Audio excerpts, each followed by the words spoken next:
Non, moi je suis coach.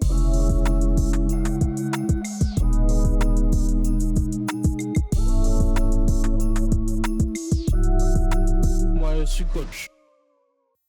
Bonjour à tous, on se retrouve pour ce 26e épisode et je suis très heureux aujourd'hui parce qu'on va démarrer un nouveau sport. Moi, l'objectif du podcast, je l'ai déjà dit, c'est de couvrir le maximum de sports. Cette fois-ci, on va se retrouver dans le handball avec Pablo Morel. Bonjour Pablo, Bonjour Elliot, tu vas bien? ça va très bien, je te remercie. Est-ce que tu peux nous dire où tu es? Écoute, là actuellement je suis en Roumanie. J'avais signé en début de saison dans le club de Gloria Buzău. L'aventure s'était arrêtée malheureusement en cours de saison pour des raisons financières. Mais avec ma compagne, on a décidé de rester là jusqu'à la fin de la saison en attendant un nouveau projet. Donc là, je suis en Roumanie et je suis entre deux. Je vais repasser en France et repartir en Tunisie. Voilà, je bouge pas mal, mais pour le moment, aujourd'hui, je suis à Buzău. On va revenir sur tes différentes aventures, sur l'aventure roumaine aussi. Mais tout d'abord, toi, est-ce que tu peux te présenter rapidement? Ouais, alors Pablo Morel, j'ai 42 ans. J'ai pratiqué le handball à Ivry-sur-Seine, j'ai grandi à Ivry-Vitry dans la banlieue sud de Paris. Et puis après, j'ai rapidement commencé l'entraînement et voilà, j'ai commencé à Vitry-sur-Seine, qui était mon club d'origine et ma ville d'origine. Et puis après j'ai eu l'occasion de commencer dans le monde professionnel à l'époque, ce qui s'appelait ici Paris, qui est maintenant Paris 92, qui est un club féminin professionnel, à 27 ans, il me semble. Ouais, ça va faire quasiment 15 ans que je suis dans le monde pro. Et puis après, voilà, j'ai un peu bougé au Gabon avec l'équipe nationale garçon. Je suis revenu à Celles-sur-Belle en D2, puis à Brest 3 ans, pareil, un club féminin en Champions League. Et là, j'avais signé en Roumanie, puis j'ai vraiment la volonté de refaire une expérience à l'étranger. Et depuis le 1er avril, j'ai signé avec la sélection tunisienne, équipe nationale féminine de la Tunisie pour préparer le mondial et la CAN. Voilà. Juste avant de revenir sur tes différentes aventures que tu as eues dans ta carrière d'entraîneur, est-ce que tu te rappelles de ton tout premier souvenir de hand? Euh, le tout premier, alors moi, ma famille, mon père et ma mère faisaient du hand. Donc j'ai une famille qui a joué au hand, qui est pareil, qui se sont connus. Mes parents sont connus au lycée à Ivry, qui est une ville vraiment de handball où tout le monde faisait du hand en fait. Hein. Tes profs de PS, c'était tes entraîneurs au club, donc voilà. Et donc je pense que je marchais pas, que j'étais déjà dans un gymnase, tu vois, à regarder mon père coacher ou ma mère jouer. Donc plus vieux souvenir, ça doit être ça, quoi. Soit dans un gymnase, soit dans un tournoi sur herbe, mais ça doit être ça, vraiment. Du coup, c'est tes parents qui t'ont transmis la passion du hand, c'est ça? Ouais, bien sûr. Il y a eu mes parents, même si j'ai lutté longtemps. J'ai essayé plein d'autres sports. Ouais, j'ai fait du foot, un peu comme tout le monde. J'adore le basket. J'ai fait un peu de tennis de table, tu vois. J'ai commencé le hand relativement tardivement, c'est-à-dire en 5e ou 4e, tu vois, au collège. Parce que j'avais, pareil, j'étais dans un collège à Ivry-Vitry avec un prof de PS qui était coach et qui m'a dit, bah non, toi, il faut que tu viennes au club. Et puis voilà, je me suis mis au hand, mais oui, ça m'a été transmis forcément par l'environnement. Et puis aussi, voilà, parce que ce prof-là, il m'a dit de venir et que c'est toujours bien quand t'es jeune que quelqu'un te dise, ouais, c'est pas trop mal ce que tu fais, viens, quoi. Et justement, du coup, tu vas devenir joueur. Déjà, comment ça s'est fait et comment toi tu jouais? Euh, je te dis, j'ai commencé au collège par ce prof de PS, même si j'ai toujours un peu regardé les matchs avec mes parents et ma grande sœur qui joue au hand aussi. Et puis après, je suis allé au club d'Ivry, qui est voilà, un grand club formateur masculin et féminin d'ailleurs.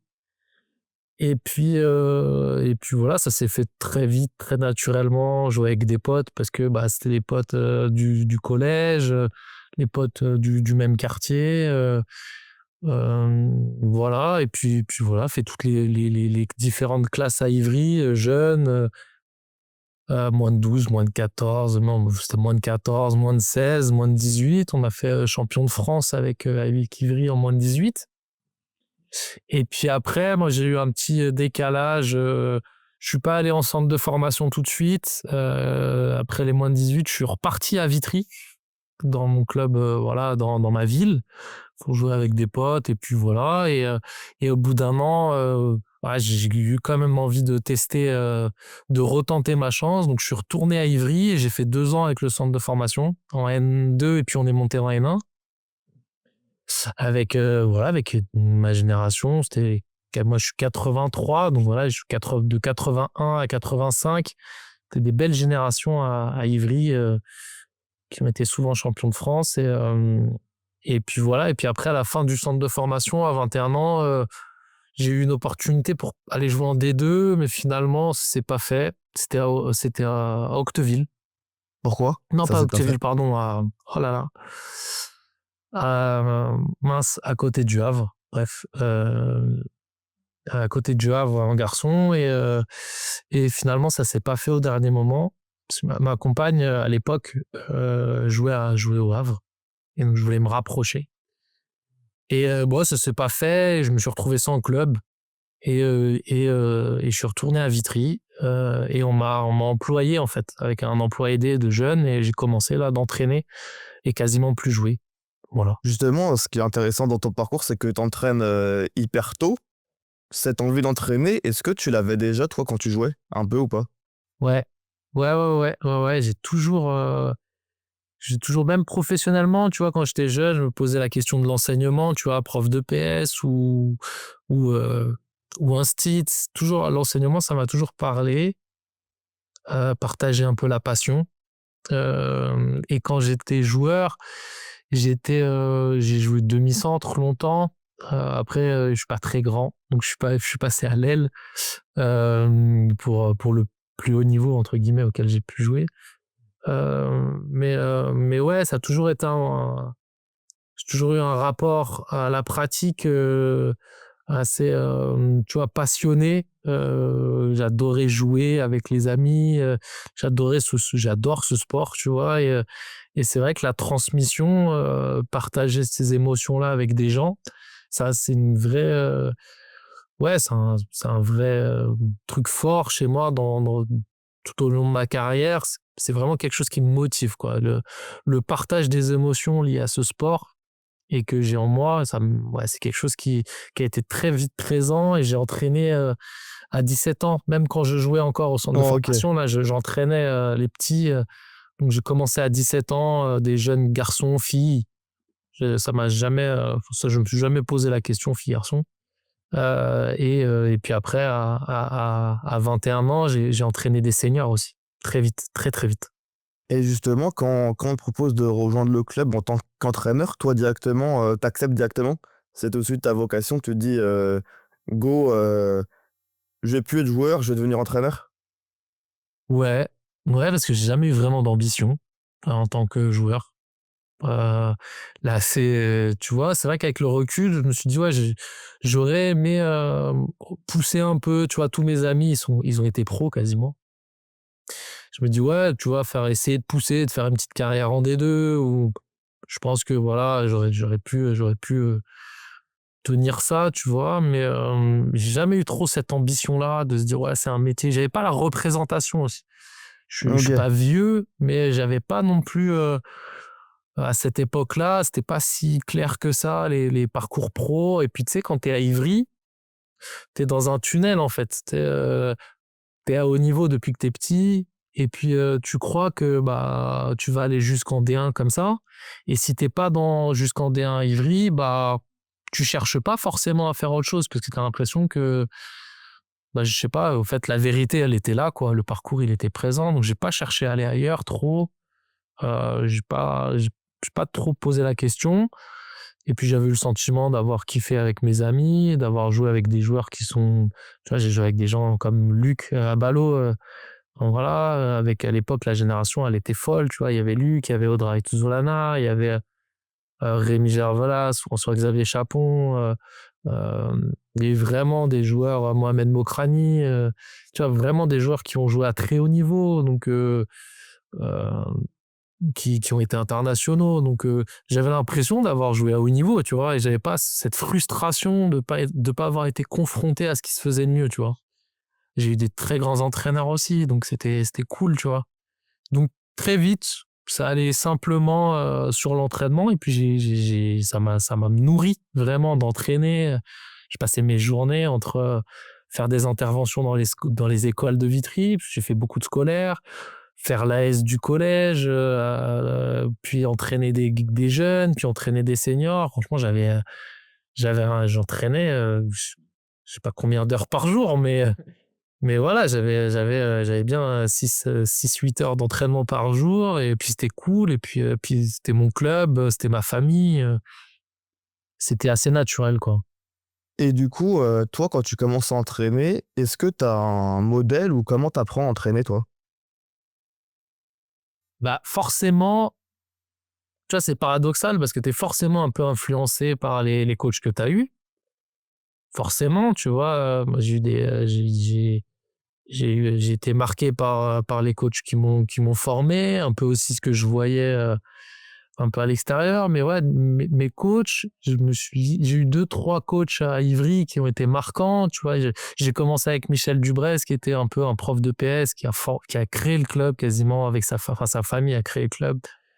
Voilà, qui était vraiment un prof de PS classique, qui nous apprenait les bases, mais aussi surtout le jeu. Après, je suis passé avec Philippe Blin, qui était pareil, un prof de PS, qui est vraiment, qui est une icône vraiment pour beaucoup de générations à Ivry, qui a été sur les cadets, parce qu'à l'époque c'était les cadets. Les cadets a été champion de France, je sais pas combien de fois, en moins de 18 championnats de France, et en cadet championnat de France, qui a vu passer toutes les générations. Ouais. Et tu vois, on a été champion de France avec lui. C'était quelqu'un de charismatique, tu vois, qui te vouvoyait. Tu vois, il t'appelait par ton nom de famille. Voilà, c'était vraiment un monsieur. Et ça, quand t'es jeune, quand t'es un adolescent, avoir des gens aussi charismatiques, c'est inspirant, quoi. Il dessinait à la craie. C'était vraiment avec une grosse voix. C'était un monsieur qui fait, parce qu'il est encore parmi nous, et je sais pas, plus d'1,90 m pour une personne de cet âge-là, c'était fou, tu vois, et qui se faisait la zone à la craie avec des croix et des ronds pour nous faire les temps morts, tu vois, et nous expliquer les mouvements sur les temps morts ou à la mi-temps. C'était, tu vois, c'est marquant. Et après, quand on a fait le centre de formation, j'étais avec Stéphanie Mbrata. Stéphanie Mbrata, qui a été montée avec l'AD1, qui a été champion de France avec l'AD1, qui a fait Tremblay, et maintenant qui est à Chambéry avec le centre de formation.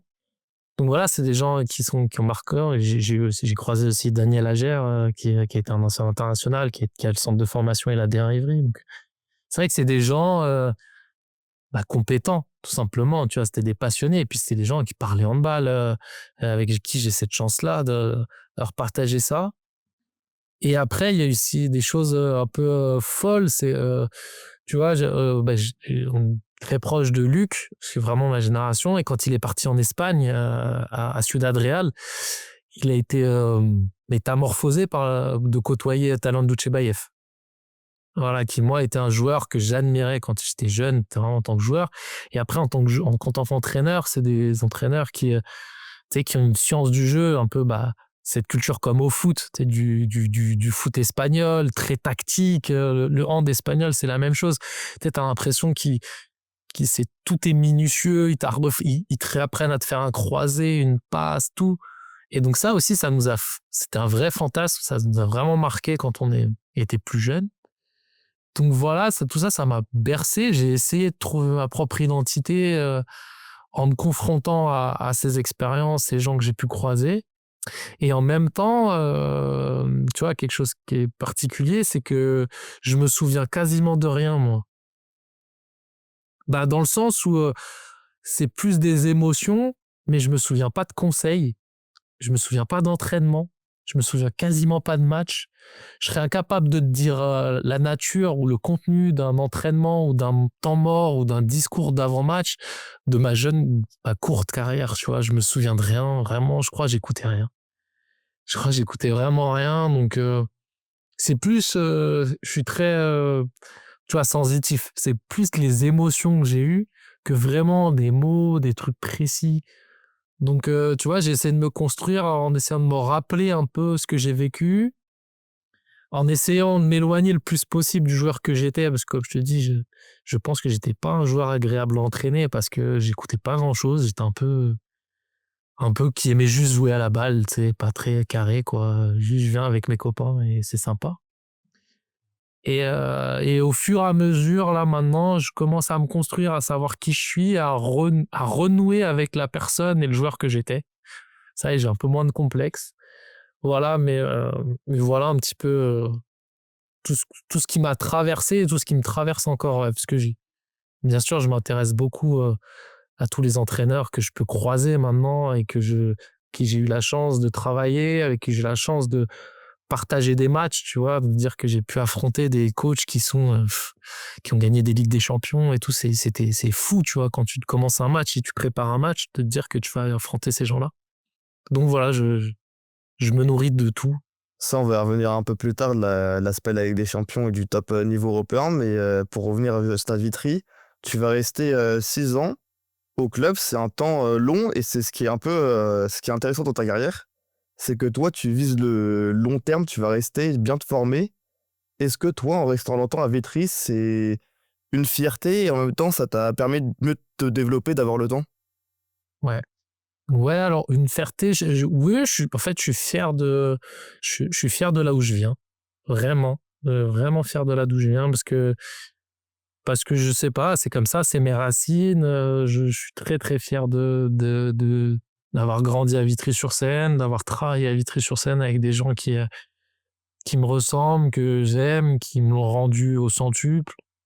Qui m'ont donné la chance d'entraîner très vite, notamment des seniors et même en National 3, tu vois, j'avais 22, 23 ans, j'entraînais une National 3 filles, c'était génial, tu vois.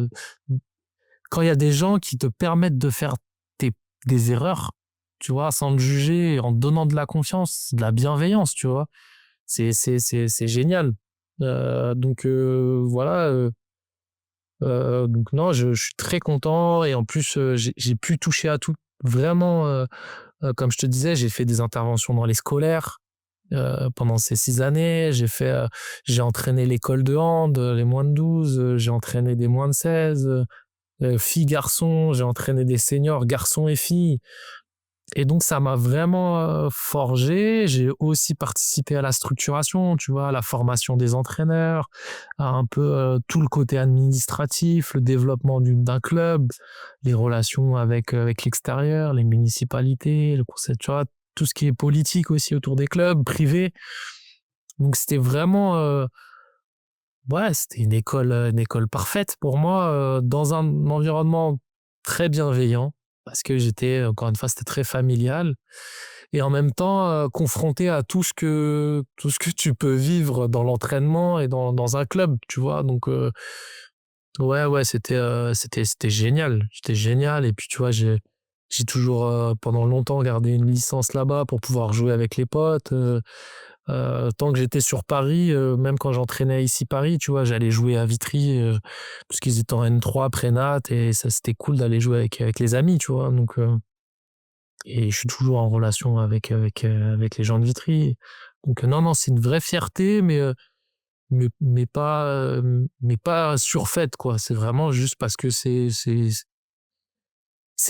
la famille, quoi. C'est comme ça. Justement, après Vitry, tu vas rejoindre le club d'ici Paris Hand avec un nouveau rôle. Comment toi tu rejoins, comment ça se fait que tu quittes pardon, Vitry pour rejoindre ici Paris? Euh, Écoute, bah déjà, ça commençait à trotter dans ma tête de passer à un niveau supérieur, de rejoindre le milieu professionnel. Et je passe donc à Vitry, j'ai passé tous mes diplômes et j'ai passé ce qu'on appelait à l'époque le BE2, qui était maintenant ce qui s'appelle le DES. Tu vois, c'est des diplômes d'éducateur pour le haut niveau. Et donc, je passe mon BE2 en étant à Vitry. Et pendant cette session du BE2, je suis dans une chambre, parce que ça se passait à Chartres. Tu sais, avais des stages et après, tu passais le concours. enfin l'examen, et dans la chambre, j'étais avec Arnaud Gandet, qui était l'entraîneur et manager général de Ici Paris. On s'était déjà côtoyés parce que j'allais voir les matchs à Ici Paris et on se connaissait des gens en commun. Mais voilà, en fait, on est dans la chambre ensemble et on discute. Et puis, pendant une session, il me dit, écoute, je vais chercher un adjoint. Est-ce que ça t'intéresse? Et voilà, ça s'est fait comme ça. Une rencontre pendant un diplôme, j'ai eu mon BE2 et il m'a contacté en me disant, voilà, est-ce que ça te dit, je vais créer un staff. Il avait la volonté de créer un staff avec 2 adjoints. Tu vois, à l'époque, c'était Salim Belmessaoud, qui est actuellement l'analyse vidéo du PSG maintenant, qui était responsable du centre de formation et son adjoint. Et voilà, il voulait me faire venir pour que un staff un peu novateur, avec 2 adjoints, avec un qui avait l'attaque, l'autre la défense. Et voilà, c'était sa volonté. Donc voilà comment je suis rentré à Ici Paris Hand. Et du coup, toi, ça t'a permis de te développer et de voir un nouveau niveau surtout. Ouais, c'était une opportunité folle parce que c'était un club qui venait de monter en D1, parce qu'ils avaient été rétrogradés financièrement, et puis après ils étaient repartis en D2, là ils remontaient en D1, et la deuxième année ils sont en D1, j'arrive, et l'équipe est incroyable. Enfin, on a quasiment la moitié de l'équipe de France, tu vois. On a Armel Attingré au cage, on a Mariam Assignaté, Amélie Goudjo, Angélique Spincer, on a vraiment des joueuses de très grande qualité, et puis des jeunes très talentueuses comme Coralie Lassource, Astrid Ngouan, des filles qui ont été internationales après. Donc tu vois, vraiment on a une équipe assez folle, avec quelques étrangères qui vont venir au fur et à mesure, dont des Norvégiennes de très haut niveau. Et donc moi, pour ma première année, j'arrive dans une équipe vraiment top. Ouais, vraiment avec des joueuses de très haut niveau, avec de l'expérience. Et puis avec un staff qui était pareil, qu'avec l'expérience du haut niveau, avec Salim, Arnaud, Arthur Yapo, qui est maintenant aussi le préparateur physique du PSG. Donc tu vois, vraiment une belle effervescence sportive. Et moi, j'entraînais donc la N2, la réserve, le centre de formation, et j'étais adjoint. Donc je faisais les entraînements de l'AD1 et les entraînements certains entraînements de l'AD1, parce qu'on se répartissait avec Arnaud, Salim et moi en fonction des thèmes d'entraînement. Donc voilà, moi je faisais l'attaque, Salim faisait la défense et Arnaud pilotait un peu l'ensemble. Et donc voilà, on faisait un peu ça, et puis le centre de formation, et donc ça a progressé au fur et à mesure. Donc ouais, non, c'était une opportunité folle. Et puis en plus, dès la première année, on est invaincu en saison régulière, parce qu'à l'époque c'était des playoffs, et on fait vice-champion de France. On perd en finale de playoffs contre Arvor 29 à l'époque, qui est Brest après maintenant, et qui a déposé le bilan juste après la finale d'ailleurs. Mais voilà, tu vois, on fait vice-champion de France dès la première année, c'était cool. Et puis l'année d'après, la Coupe d'Europe, et ça s'est plus arrêté. Justement, pour revenir sur ta première saison que tu fais, est-ce que comment t'as réussi toi à évoluer dans ta manière d'entraîner du club de Vitry à un gros club français? Écoute, je sais pas, je me suis pas trop posé la question. Je sais que la porte d'entrée, elle était assez naturelle. C'est-à-dire que j'étais un peu une boîte à outils pour des questions technico-tactiques. Tu vois, j'étais un peu les joueuses. Le lien s'est fait avec les joueuses sur un peu les conseils individuels, techniques. Voilà, parce que c'est vrai que c'est quelque chose. Mon œil, il est assez sensible un peu à la gestuelle, à la beauté de la gestuelle. Tu vois, j'ai un rapport, comme je te disais, un peu avec des émotions, à l'esthétisme du jeu. Et c'est vrai que la gestuelle, la motricité fine, c'est quelque chose qui me touche très vite. Tu vois, quand tu te déplaces, pas comme ce qui me plaît, tu vois, quand tu as une gestuelle, ou ça, c'est quelque chose que je perçois très vite, et que donc j'aime bien aider là-dessus. Et puis après, tactiquement, ouais, sur les relationnels, les relations à 2, à 3, les petits positionnements, les réajustements stratégiques, Ça s'est fait très vite et c'était ma place un peu dans le staff. Et donc, ces petites relations individuelles, un peu particulières avec certaines joueuses, ça s'est fait vite. Tu vois, j'avais une bonne relation à l'époque avec Maïssa Pessoa, aussi la gardienne brésilienne, qui est internationale brésilienne. Je m'occupais aussi de la préparation vidéo avec Maïssa. Et parce qu'à l'époque, Armel Attingré, qui était la deuxième gardienne, s'était blessée. Donc Maïssa était quasiment toute seule la première année. Et donc je m'occupais, donc c'était pareil, tu vois, les petites stratégies d'intervention, les petits trucs qu'on faisait sur les tirs aux adverses. Puis il y avait d'autres joueuses, un peu comme Charlotte Mordal, qui était une Norvégienne, une internationale norvégienne, à l'aile, tu vois, qui voulait un peu apprendre à tirer un peu plus à la latine, un peu moins à la norvégienne, tu vois, parce que les Norvégiens, ils tombent pas. Ouais, c'est tout bête, tu vois. Mais elle me dit, ouais, pourquoi vous faites des roulades, tu vois, et vous avez le bras un peu sur le côté, alors que nous, on est tout droit, on retombe sur nos pieds, tu vois, des trucs un peu, des confrontations culturelles qui étaient sympas. Donc ça s'est fait un peu, tu vois, comme, je sais, au basket, ils l'ont beaucoup, ça, tu sais, les développeurs individuels sur la technique. Et c'était un peu ma porte d'entrée, et ça m'a permis de me sentir bien à haut niveau, tu vois. Et puis j'avais quand même l'entraînement des filles du centre de formation, des jeunes, et beaucoup de jeunes que je connaissais, que j'avais entraînés, notamment dans les sélections, parce que j'ai eu avec un ami, Yacine Messaoudi, qui a entraîné Paris après aussi, et qui est entraîneur du Sénégal actuellement. On avait le comité Val-de-Marne. Et on a vu beaucoup passer de jeunes talents, et ces jeunes talents-là, je les ai retrouvés au centre de formation à ici Paris. Donc je me sentais aussi à l'aise parce qu'il y avait les filles que je connaissais depuis qu'elles avaient 13 ans, tu vois. Donc c'était un environnement un peu familier, et je te dis en plus cette porte d'entrée technique où je me suis senti assez à l'aise. Ouais. Dans ce staff à ici Paris, tu l'as dit, il y a Salim Memsaoud qui va quitter le club. C'est en 2013. Du coup, toi, tu vas devenir adjoint numéro 1. Est-ce que tu as senti d'un coup que tu avais plus de responsabilités? Ouais. Bah l'évolution a été celle-ci, c'est que Salim n'a pas été prolongé. Il est parti sur le PSG, tant mieux pour lui. Tu vois, il a trouvé une belle reconversion sur l'analyse vidéo. Maintenant, c'est une vraie pointure sur l'analyse vidéo. Mais c'est vrai que voilà, Arnaud avait la volonté de changer le staff, de me faire monter un peu plus en puissance. Donc j'étais plus sur le centre de formation, j'étais que avec les pros. Et il y a eu une année où j'étais donc l'adjoint, et il y a la dernière année où je suis adjoint, je suis entraîneur. C'est-à-dire qu'il avait la volonté d'être manager, tu vois, un peu à la Honesta, c'était la mouvance du moment, où lui, en fait, je faisais tous les entraînements. Donc j'étais vraiment responsable de l'entraînement et des stratégies. Et attends, excuse-moi. Et des responsables et des stratégies. Et lui, il était vraiment sur le pilotage humain, tu vois, sur les ressources humaines et sur le management humain. Donc voilà, c'est monté en charge très vite. Et je me suis senti bien avec de nouvelles responsabilités. Et puis le groupe aussi m'a adopté au fur et à mesure. Puis on avait des bons résultats. Donc c'est comme tout, hein, tu sais, quand tu gagnes, c'est toujours plus simple. Donc non, ça s'est fait assez naturellement. Et j'ai pris vraiment beaucoup de plaisir moi, j'ai toujours eu beaucoup de plaisir à entraîner des adultes, vraiment très vite. Et me concentrer sur l'aspect stratégique, tu vois, le jeu, et d'avoir des relations d'adulte à adulte.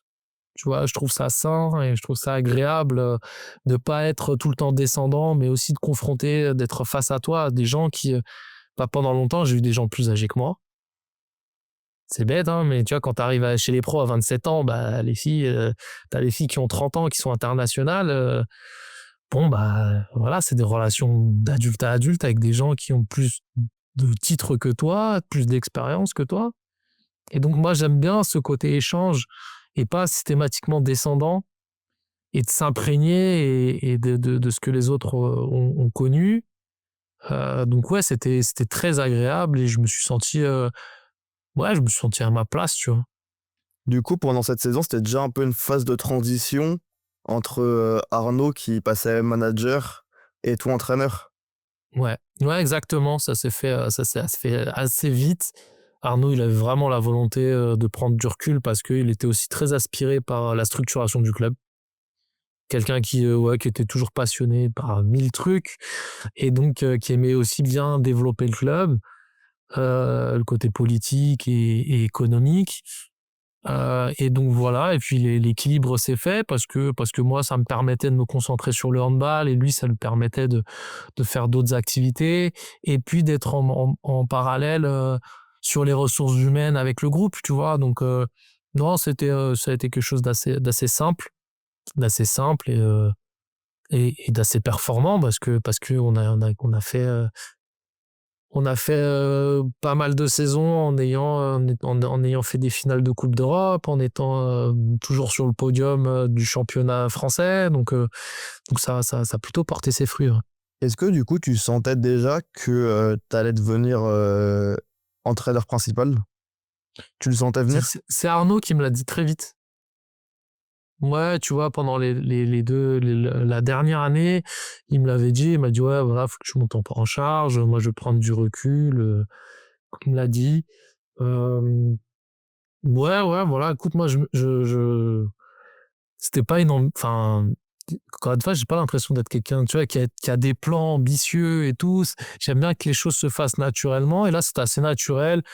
Moi, j'étais avec les filles tout le temps, tu vois, donc voilà.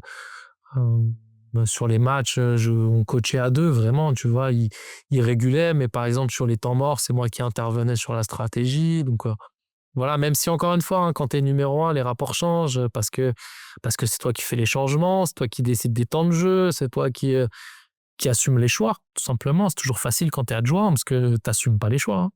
Donc voilà, mais ouais, ça s'est fait. Il me l'a dit assez vite. Et c'est quelque chose dans ce contexte-là où je me sentais à l'aise et je connaissais le milieu, parce que ça faisait 3-4 ans que j'étais à Paris, ça m'a pas inquiété, quoi. Ça me paraissait normal, genre.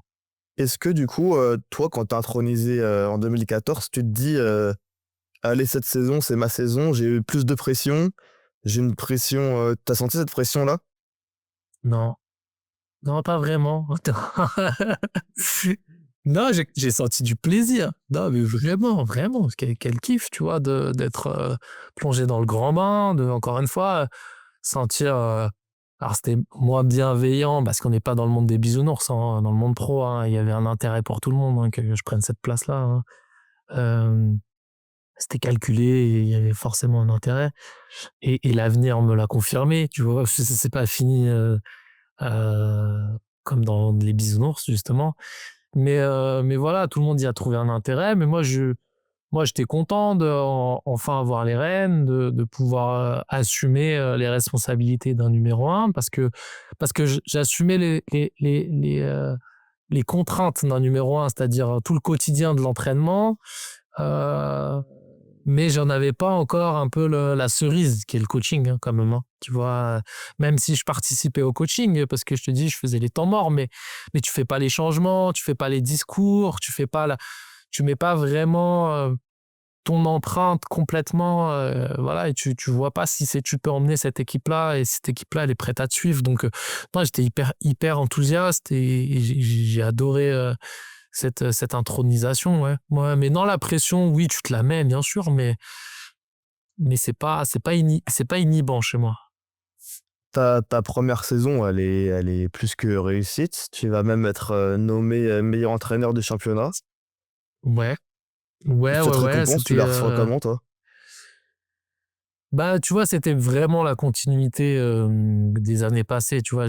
C'est un groupe que j'avais depuis 2-3 ans, que j'entraînais régulièrement. Puis on avait vraiment construit au fur et à mesure une équipe qui était jeune mais talentueuse, qui s'articulait quand même beaucoup autour de Stine Oftedal. C'est quand même plus facile quand t'as quasiment la meilleure joueuse du monde, hein, ce qu'elle va le devenir après, tu vois. Même si chez nous, elle arrivait à 21 ans, tu vois. Donc elle a grandi, on a grandi ensemble. Elle a grandi bien plus haut que moi. Elle allait bien plus haut, mais tu vois, on a grandi ensemble. J'étais jeune entraîneur, c'était la jeune star un peu qui arrivait de la Norvège. Donc c'était facile. Et puis elle était bien entourée, hein, parce que encore une fois, il y avait des filles comme Angélique Spencer à côté, Il y a eu Amé pendant longtemps, Goujo, Karolina Zelewski à l'aile. Tu dis, il y avait vraiment des joueuses, Pernille Vibeux aussi, une pivot norvégienne, Armelle Okage. Enfin, franchement, il y avait vraiment et beaucoup de talents, tu vois, beaucoup de jeunes talents français comme Coco Lasource, comme Astrid, comme Khalidia Touniakate qui est montée après. Il y a eu vraiment des joueuses de talent pour entourer un peu cette pépite. Et donc, c'était très équilibré. On avait vraiment pu être performant et ça arrivait à maturité quand je prends ma place de numéro 1, où on fait vice-champion de France et on perd en quart de finale de Coupe d'Europe. Ouais, c'est ça. On perd contre Olstebro en quart de finale de Coupe d'Europe. Et l'année d'après, on repère, mais en demi-finale contre Olstebro aussi. Mais ouais, on arrivait vraiment à maturité avec ce groupe-là. Les jeunes françaises du centre de formation que j'avais pu accompagner arrivaient pro. Les filles qui étaient pro depuis un petit moment arrivaient vraiment à un niveau international. Et ouais, ça s'est bien passé. On perd contre Fleury. En finale, on bat Metz en demi-finale. Et on perd contre Fleury en finale. On gagne à l'aller. Non, on perd à l'aller, je crois, d'un but. Je crois. Dans ma tête, vous perdez à l'aller. Ouais, on perd d'un but à l'aller. Et chez eux, à un quart d'heure de la fin, on est à +2, +3, je crois. Et on explose. Et ils gagnent. C'était Fred Bougeant avec la belle équipe, avec Marta Mengue, Shandy Barbosa.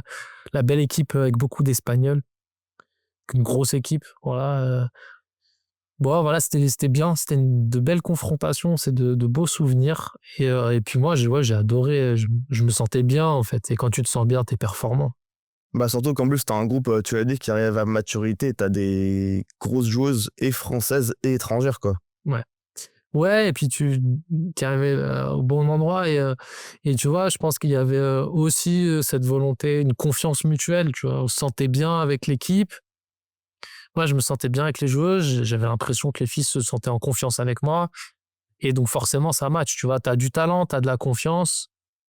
Je pense du travail, quand même, un petit peu. Et je pense qu'on a essayé de travailler le mieux possible. Voilà, donc ça avait bien matché. Ouais, ça avait bien matché. Pour revenir sur le coaching, c'était quoi, toi, tes idées que tu mettais en place? Tu vois, il y avait forcément, j'ai été marqué parce que quand j'arrive, il y avait une vraie dominante défensive chez Arnaud. Et puis à Paris, moi, c'est quelque chose par lequel j'ai été très marqué aussi à Ivry. Pas les mêmes systèmes, tu vois. Par exemple, à Ivry, notamment au centre de formation, c'était vraiment de la homme à homme. Quand j'arrive sur le féminin au niveau, c'est beaucoup de la zone. Donc j'apprends aussi, tu vois.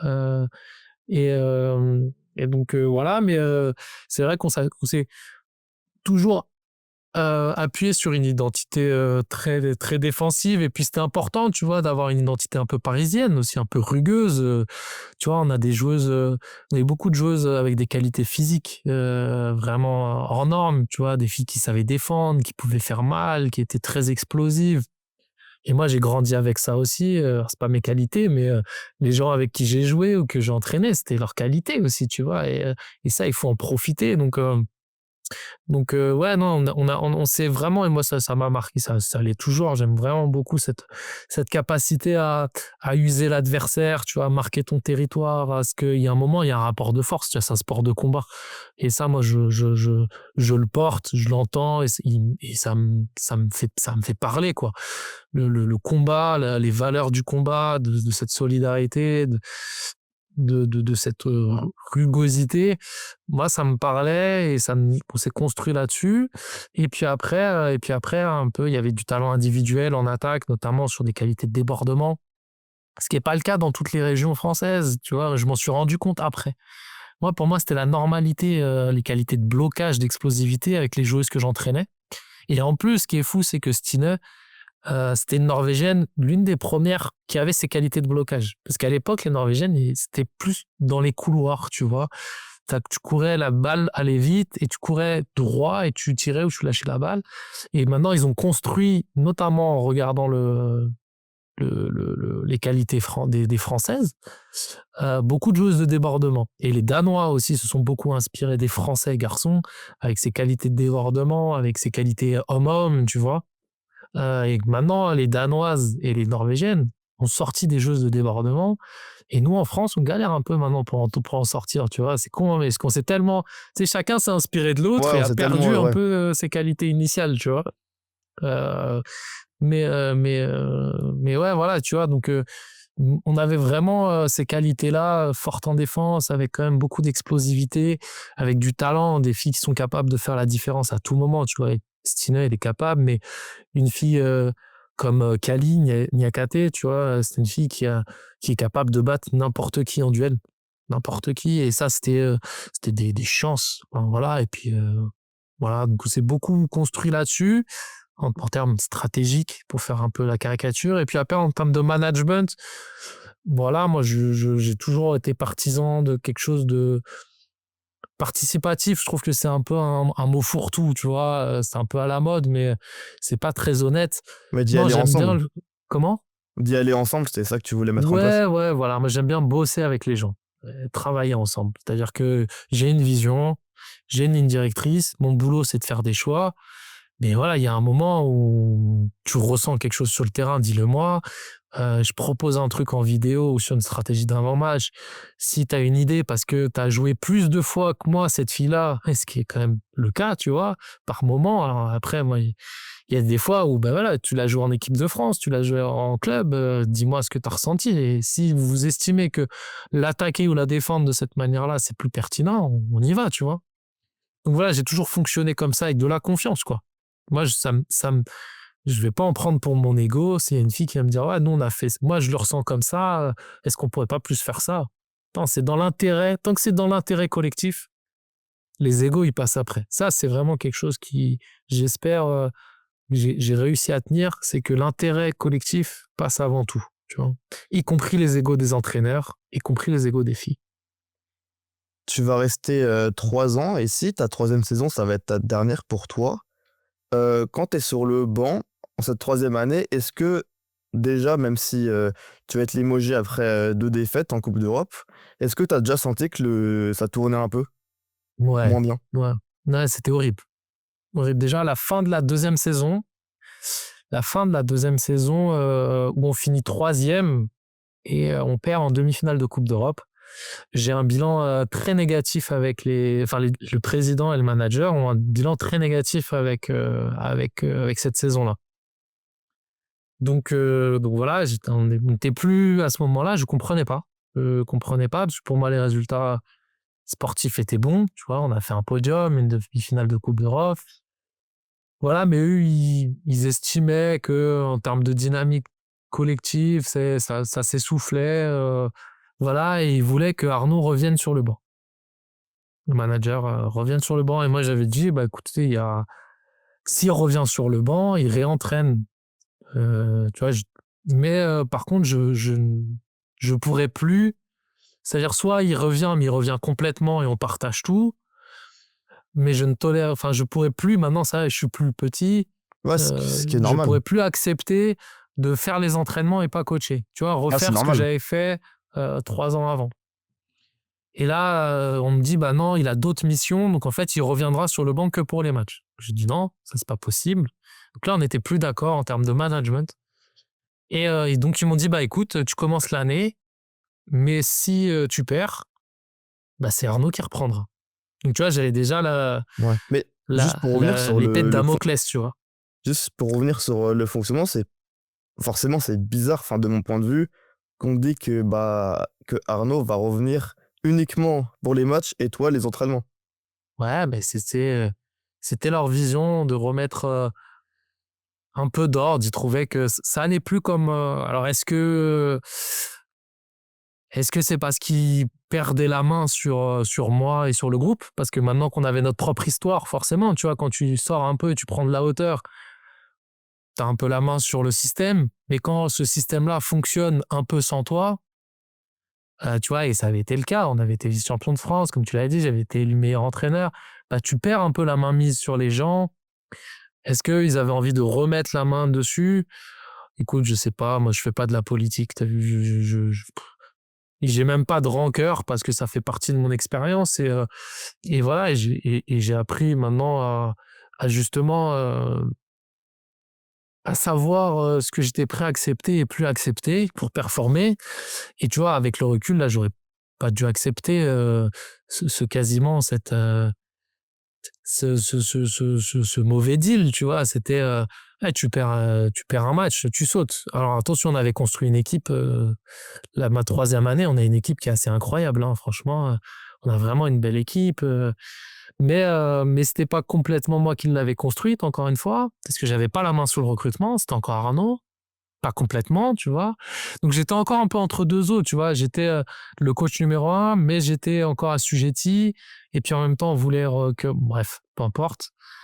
Donc ce début de 3e saison, il était horrible. Franchement, je pense que j'ai rarement été aussi mauvais en plus, tu vois. Et dans l'entraînement et dans les coachings, je me dis, mais tu vois, la première année où je prends l'équipe, tu sais, t'as le flow un peu, tu vois. Tu sais ce que t'expliques quand t'es joueur, tu fais un changement, ça fonctionne. Tu poses un temps mort, il y a but derrière. Tu vois, t'as des moments où tout fonctionne.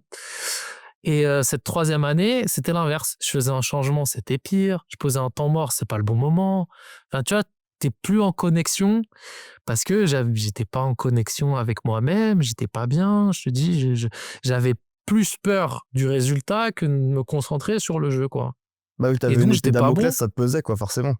Ouais, j'étais pas bon. Et donc, au final, quand on perd en Coupe d'Europe, presque ils ont raison de me virer, tu vois. C'est parce que finalement, le résultat, il est pas bon. Mais c'est eux qui ont, enfin, c'est en grande partie ce qui a été fait avant qui a causé ce malaise, ce mal-être et cette contre-performance. Tu vois, je me souviens, on est invaincu en championnat. On est invaincu en championnat. On fait match nul chez nous contre Metz. À l'époque où c'était Manu, c'était la 2e année de Manu, Mayonnaise. Ouais, ouais, c'est ça, la deuxième année de Manu Mayonnaise. Et pareil, Google avait une très belle équipe. Et on fait, c'est lui qui a été champion de France d'ailleurs. Depuis, il n'a pas arrêté. Et on fait match nul. On fait match nul et ils me reçoivent et ils me disent ouais, c'est une contre-performance. Faut voir si on ne vire pas, quoi, en gros, tu vois. Ok, ouais. Je dis merde, quand même, on perd contre le champion de France en titre. Enfin, on fait match nul contre le Match champion de nul. France en titre. On est invaincu en championnat. Ouais, c'est un peu dur, tu vois. Et le coup d'après, on rentre en Coupe d'Europe contre Heard, qui était une très belle équipe, avec Edina Borsos, qui est maintenant entraîneur de Saint-Amand, et on se fait éliminer. Et donc voilà, et à partir de là, ils me disent, écoute, Arnaud reprend l'équipe, et toi, tu continues à entraîner. Et donc là, j'ai dit non, par contre, j'ai fait mon choix. C'était le deal, en gros, c'était le deal. J'assume. Maintenant, vous voulez plus que ça soit moi sur le banc, mais ça sera plus moi à l'entraînement. Donc, si vous voulez que ça soit Arnaud, il reprend tout, et moi, on trouve un deal financier et juridique, et on casse, et je m'en vais. Et donc voilà, ça s'est fait comme ça. Est-ce que justement ça a pesé sur les joueuses cette période-là? Écoute, c'est à elle qu'il faut demander. Toujours est-il, c'est que j'ai eu cette chance-là. Franchement, j'ai eu toutes les filles qui m'ont remercié, qui ont toutes demandé tu vois, j'ai eu le jour où je l'annonce, parce que je suis reçu le matin par le président qui me dit bon voilà, c'est Arnaud qui va reprendre l'équipe. Et je lui dis bon alors je m'en vais. Il me dit non, il faut que tu restes pour entraîner. Je lui dis non, je m'en vais et on va le dire aux filles tout de suite. Donc j'ai pris le président et on est allé le dire aux filles. Et je dis voilà, le club est pas content des résultats. Donc c'est Arnaud qui va reprendre. Ils m'ont proposé des tas de gens, j'ai refusé, donc moi ça c'est fini pour moi. Donc je dis au revoir à toutes les filles. Toutes les filles sont venues me remercier. J'ai eu des messages de toutes les joueuses pour me dire qu'elles étaient désolées et qu'elles voulaient pas que ça se passe comme ça. Et même après, on a refait un truc où on avait fait un petit resto, et elle m'avait offert un petit bouquin où elles avaient toutes mis un mot avec des photos et tout. C'était très sympa, tu vois. Donc, tu vois, plutôt le sentiment qu'avec les filles, c'était plutôt sain. Et que voilà, c'était triste que ça s'arrête comme ça. Mais parfois, dans notre métier, c'est les résultats qui comptent, c'est la politique qui compte. Et ça fait partie de notre métier. Je l'ai appris, tout simplement. Ce qui est intéressant après, c'est que toi, dans ton parcours, tu vas faire un petit mini break. Et après, Ouais. déjà, ce break-là, il t'a fait du bien? Ouais, il était nécessaire. J'étais à plat. Vraiment.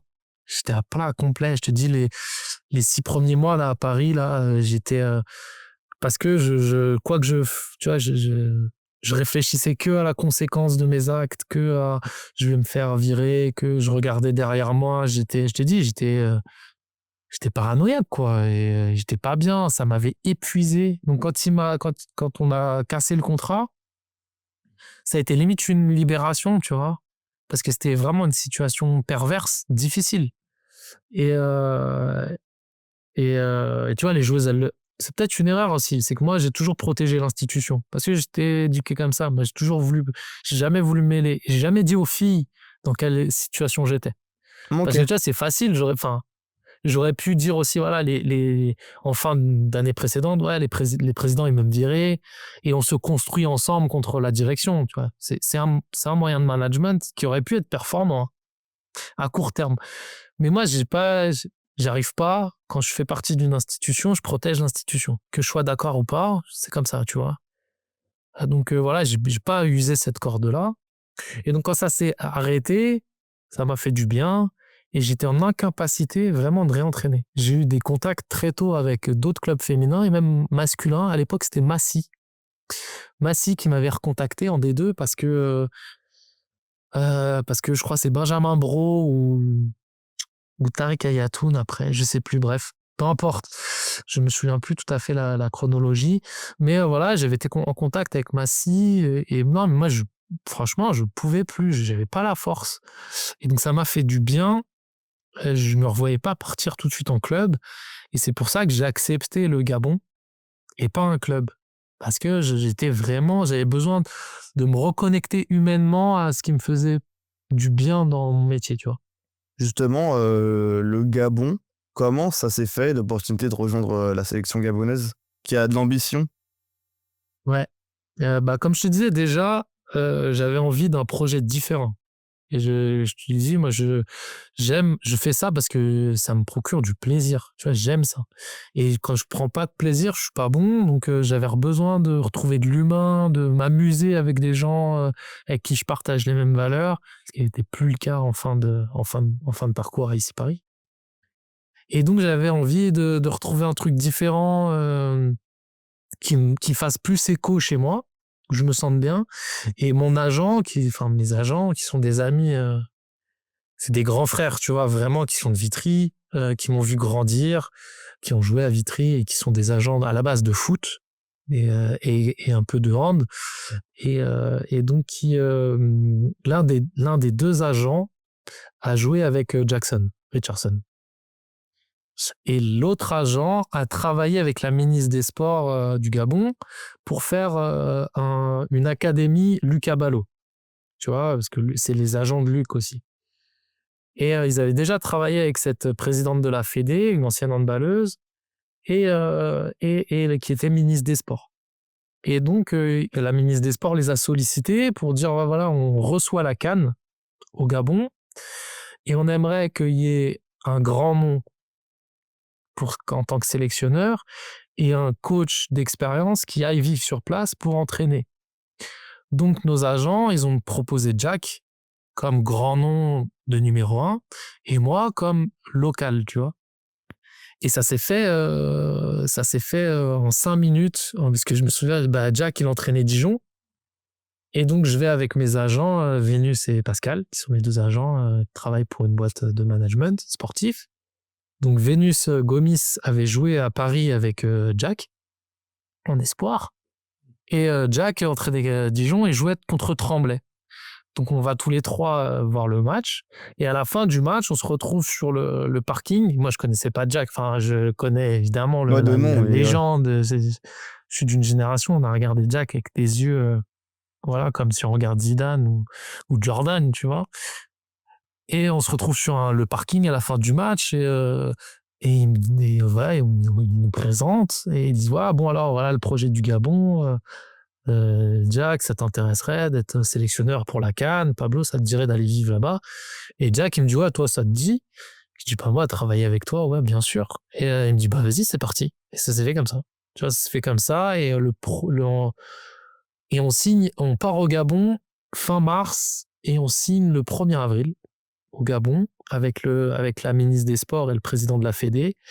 Et donc, moi, je vis là-bas pendant 1 an et demi. Et Jack faisait les allers-retours sur les trêves internationales pour faire les stages. Et moi, j'entraînais les locaux et je faisais des stages avec les locaux pour préparer la CAN en décembre. Justement, tes missions là-bas, localement au Gabon, ça se passait comment, les stages et la formation? Bah écoute, alors moi, j'ai rejoint aussi un ami, tu vois, enfin, pareil, hein, qui est de Vitry, tu vois, comme quoi c'est très familial, hein, et qui lui était parti pour l'académie du Caballo, là-bas, et qui après, quand cette académie s'est arrêtée, parce qu'il n'y avait plus les fonds, entraînait les seniors dames aussi. Donc il était sélectionneur des filles, j'étais sélectionneur adjoint des garçons.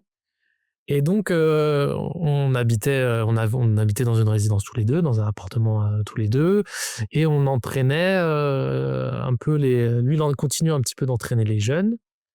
Et après, moi je faisais des stages, j'allais voir les matchs. Bien évidemment, quand j'arrive, ils ont fait la Coupe du Gabon. C'était fou parce que j'arrive, on signe le 1er avril, donc Jack il repart en France le 2 avril, et moi le 2 avril, je pars avec Joël, l'entraîneur des filles, on part tous les deux en voiture dans le milieu du pays. Moi, je venais d'arriver, hein, j'ai jamais vécu en Afrique subsaharienne, en Afrique noire. Et on part tous les deux en voiture, on traverse toute la forêt, parce que c'est un pays, il n'y a que de la forêt.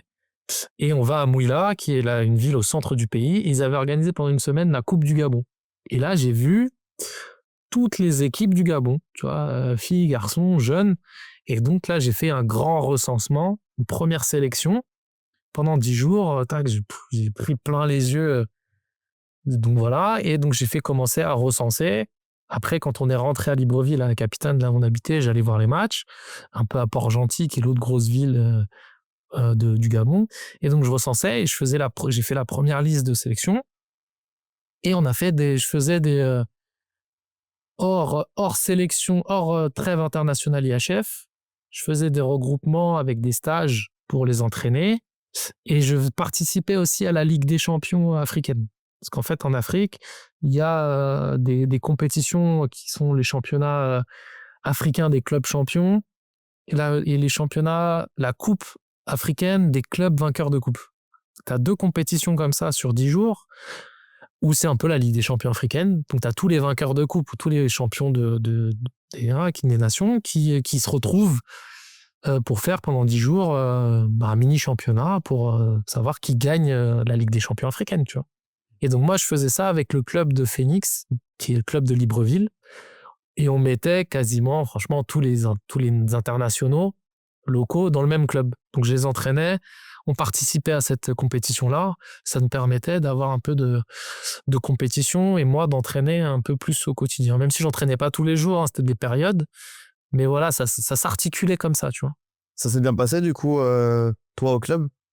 Ouais, c'était incroyable. Enfin, franchement, moi j'ai un souvenir pareil, je retourne au Gabon quasiment tous les ans. C'est un pays où je me sens chez moi.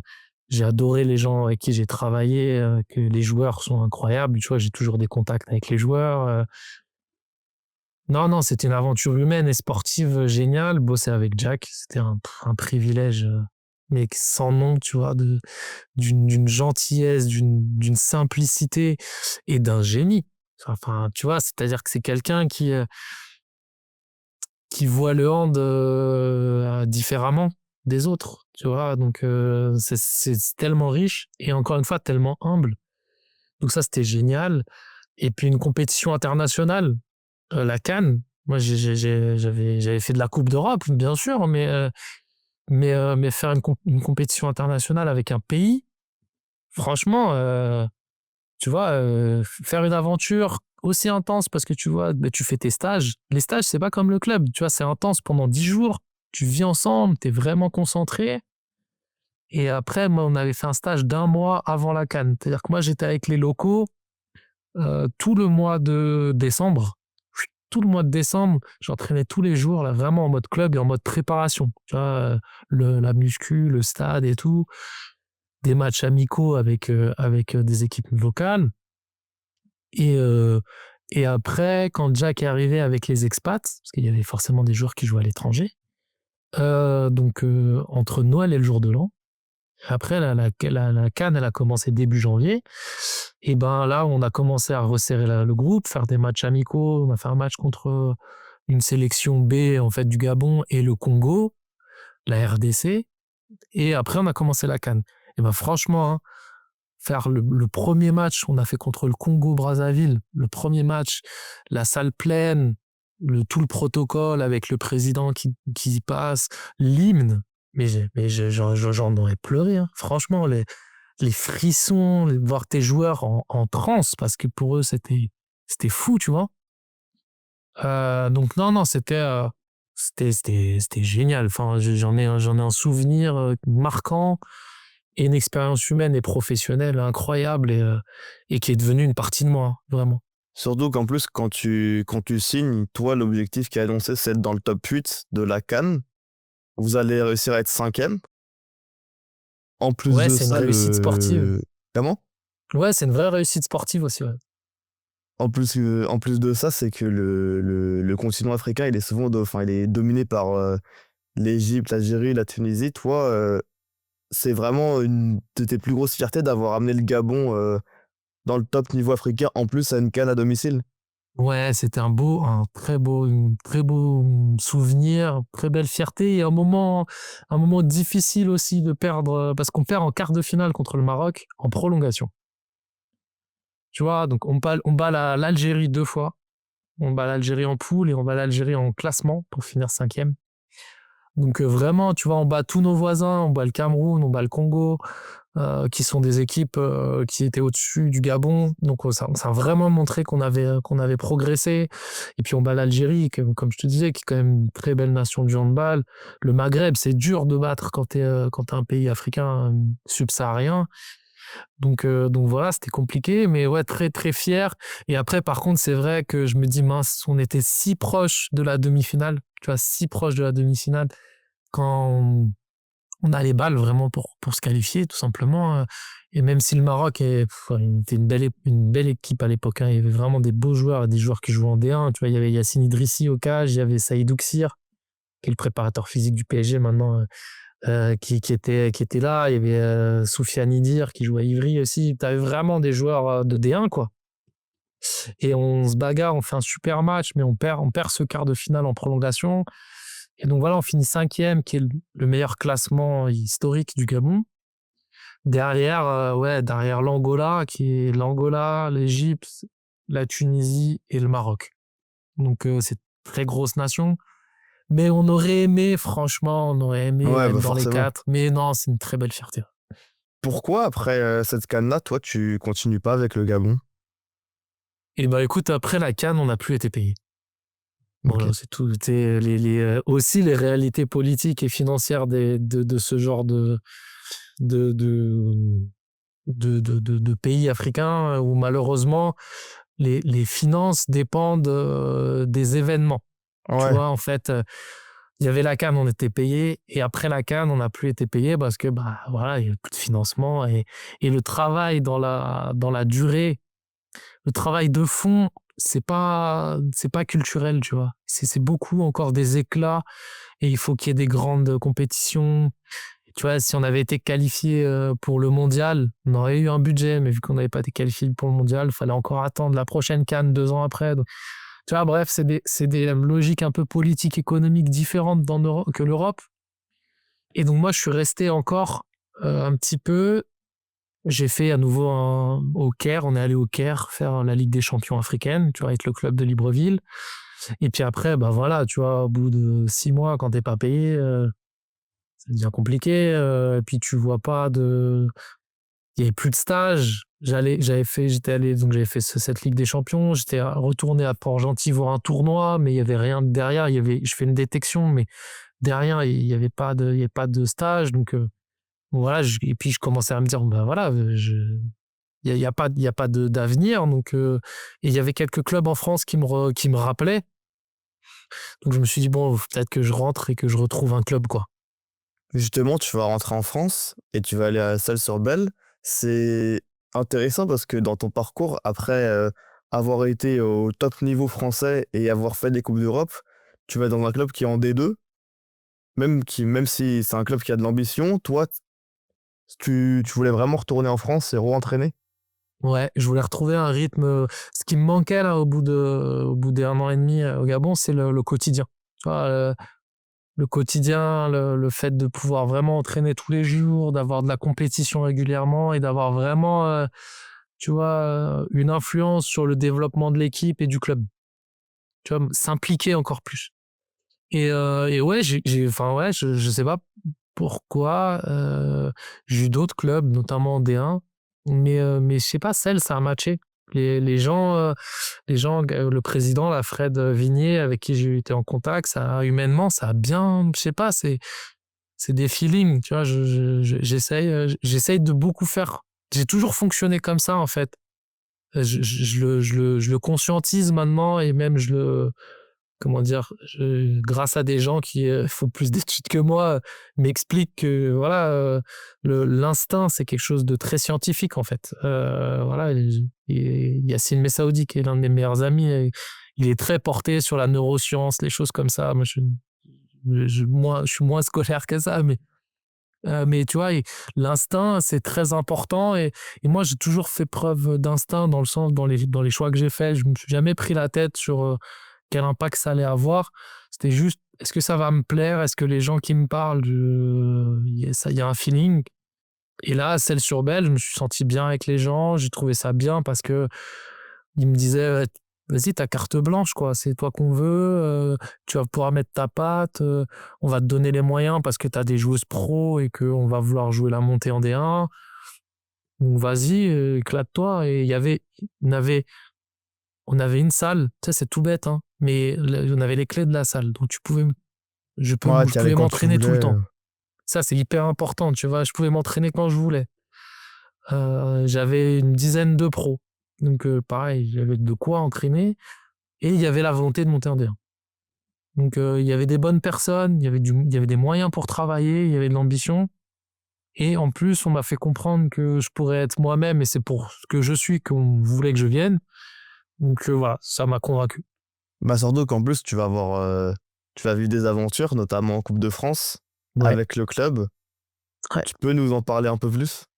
Ouais, bah écoute, la première année se passe vraiment super bien parce que, écoute, enfin super bien. Ouais, c'est le temps de prendre nos marques. Je crois on perd 2 matchs sur les 3 premiers. Je crois que c'est ça, on perd Aunis-La Rochelle et, euh, et Mérignac. On fait sur les 3 ou 4 premiers matchs, on perd 2 matchs. Donc ça fout mal un peu, tu vois. Et après, par contre, on n'a plus perdu pendant un an. Parce que même l'année d'après, on a été invaincu pendant un an. Ça, c'était fou. De plus perdre. Ouais, de plus savoir perdre, tu vois. Et la seule défaite qu'on a eue sur ces un an, c'est la demi-finale de Coupe de France contre Brest. Et donc, on fait un parcours en Coupe de France qui est génial. On bat en quart de finale Toulon, qui était une belle équipe de D1 à l'époque, avec Sander Rack qui entraînait. Ils étaient dans le top 5, top 6 de la D1. Et donc, on les bat chez nous. Donc, c'était génial. On passe en demi-finale et on joue Brest, qui était quand même un prétendant au titre. Donc, qui était voilà, européen, Champions League et tout ça, bref. Mais c'était une équipe un peu en crise. Tu vois, c'était à l'époque où c'était en crise avec Laurent, le club, les filles, et c'était en crise avec Laurent. Il y avait un peu de polémique, un peu tout ça. Donc, c'était une équipe malade, très honnêtement, sans vouloir dévaluer notre performance, hein, tu vois, mais il faut reconnaître que on était au bon endroit au bon moment, bref. Et on a joué chez eux. Donc, on a joué à Brest. Et écoute, on mène tout le match. On a plus 5 ou 6 à la mi-temps, je crois, un truc comme ça. Moi, pareil, j'ai pas de mémoire, hein, les chiffres, les trucs, les machins. Et par contre, le dernier quart d'heure, on perd un peu. Euh, on l'a eu un peu mauvaise, je t'avoue, parce qu'il y a quelques dingueries d'arbitrage. Ça, c'est ouais, un peu dur. Un peu 2-3 décisions qui. Attention, hein, attention. Anna Gros, ça s'est réveillée dans le dernier quart d'heure, elle nous a plié. Elle enfilait les perles, tu vois. Donc, c'est pas que l'arbitrage, c'est vraiment pas mon style. Mais tu vois, il y a eu 2-3 trucs, notamment 2-3 buts accordés alors qu'il y avait pied. D'ailleurs, tu vois, ces arbitres-là, on en a rediscuté après. Ils étaient un peu, pas excusés, mais ils avaient reconnu le fait qu'il y a eu un moment où Ouais, peut-être qu'il y avait une erreur. voilà. Mais ouais, on était un peu frustrés parce qu'on avait le sentiment qu'il en fallait peu pour remettre Brest dans le truc. et que ça les a un peu aidés aussi. Mais bon, voilà, franchement, c'était la meilleure qui a gagné. Brest était largement au-dessus de nous. Mais ouais, on a été au coude à coude, on a été devant les 3/4 du match, on a été au coude à coude et puis on perd à la fin et on va pas en finale de Coupe de France. Donc voilà. Donc, mais c'était une saison incroyable. Incroyable. Et même en championnat, c'est pas mal ce que tu fais. Là, j'ai regardé, t'es élu 2 années de suite meilleur entraîneur. Ouais, T'as des bons résultats, même s'il manque de monter. ouais, bah là, en fait, la première année, on monte pas parce que tout simplement, on avait perdu ces 2 premiers matchs. C'est con parce qu'en fait, c'était un truc c'était con, tu vois, mais comme quoi les règles sont importantes, bien connaître les règles de ton championnat, c'est que c'était saison régulière et play-off. Et mais play-off pas avec demi-finale, finale, c'était play-off, c'était poule haute parce qu'il y avait une poule du sud, une poule du nord et on regroupait. Et en fait, les équipes qu'on a perdues, les 2 premières équipes qu'on a perdues, Mérignac et Aunis, sont passées en poule haute. Et donc les points perdus contre ces équipes, on les a gardés, tu vois. Donc on était en retard avec les autres équipes des autres poules, tu vois. Donc voilà, bon bref. Écoute, c'est Mérignac qui monte à l'époque, ils avaient une très belle équipe. Et la deuxième année, bah, c'est le Covid. Donc c'est le Covid et c'est Plan de Cuc qui monte sur tapis vert.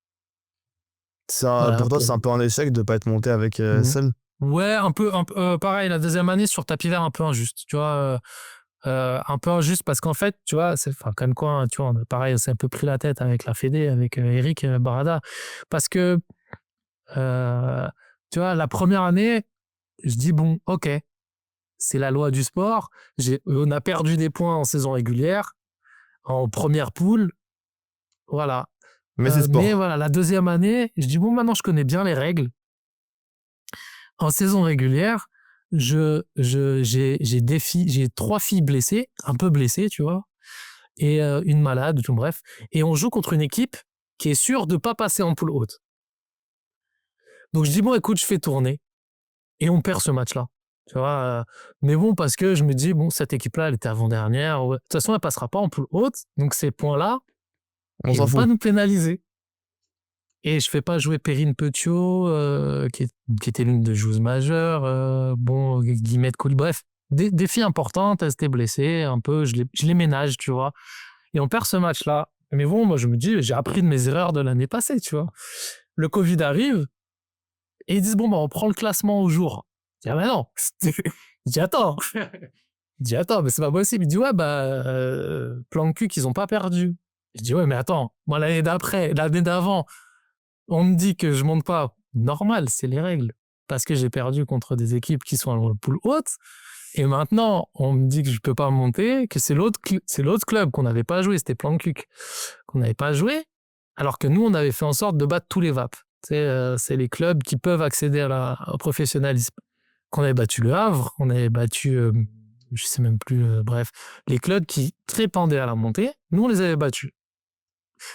Et on devait jouer Plan de Cuc le week-end Juste après. où ça s'arrête pour le Covid. Tu vois? Et donc, on dit, bah non, attends, on fait pas exprès de perdre, mais on fait en sorte de connaître les règles Oui. pour perdre contre un non-VAP. Par contre, tous les hauts de tableau, on les bat, et c'est l'autre équipe qui bat. Bref, c'était un peu frustrant que ça monte sur tapis vert, alors qu'on aurait aimé se Monter, quoi. battre sur le terrain, tu vois. Après, si Plan de Cuc était passé, bah bravo à Plan de Cuc, tu vois, c'est pas le souci. Mais voilà, donc voilà, donc ouais, c'était une petite frustration. Là. Mais malgré ça, tu vas quand même juste rebondir après Ouais, à Brest, ouais. dans le club, un des gros clubs français. Mm. Comment ils arrivent à t'attirer? Écoute, moi, déjà, à la fin de la première année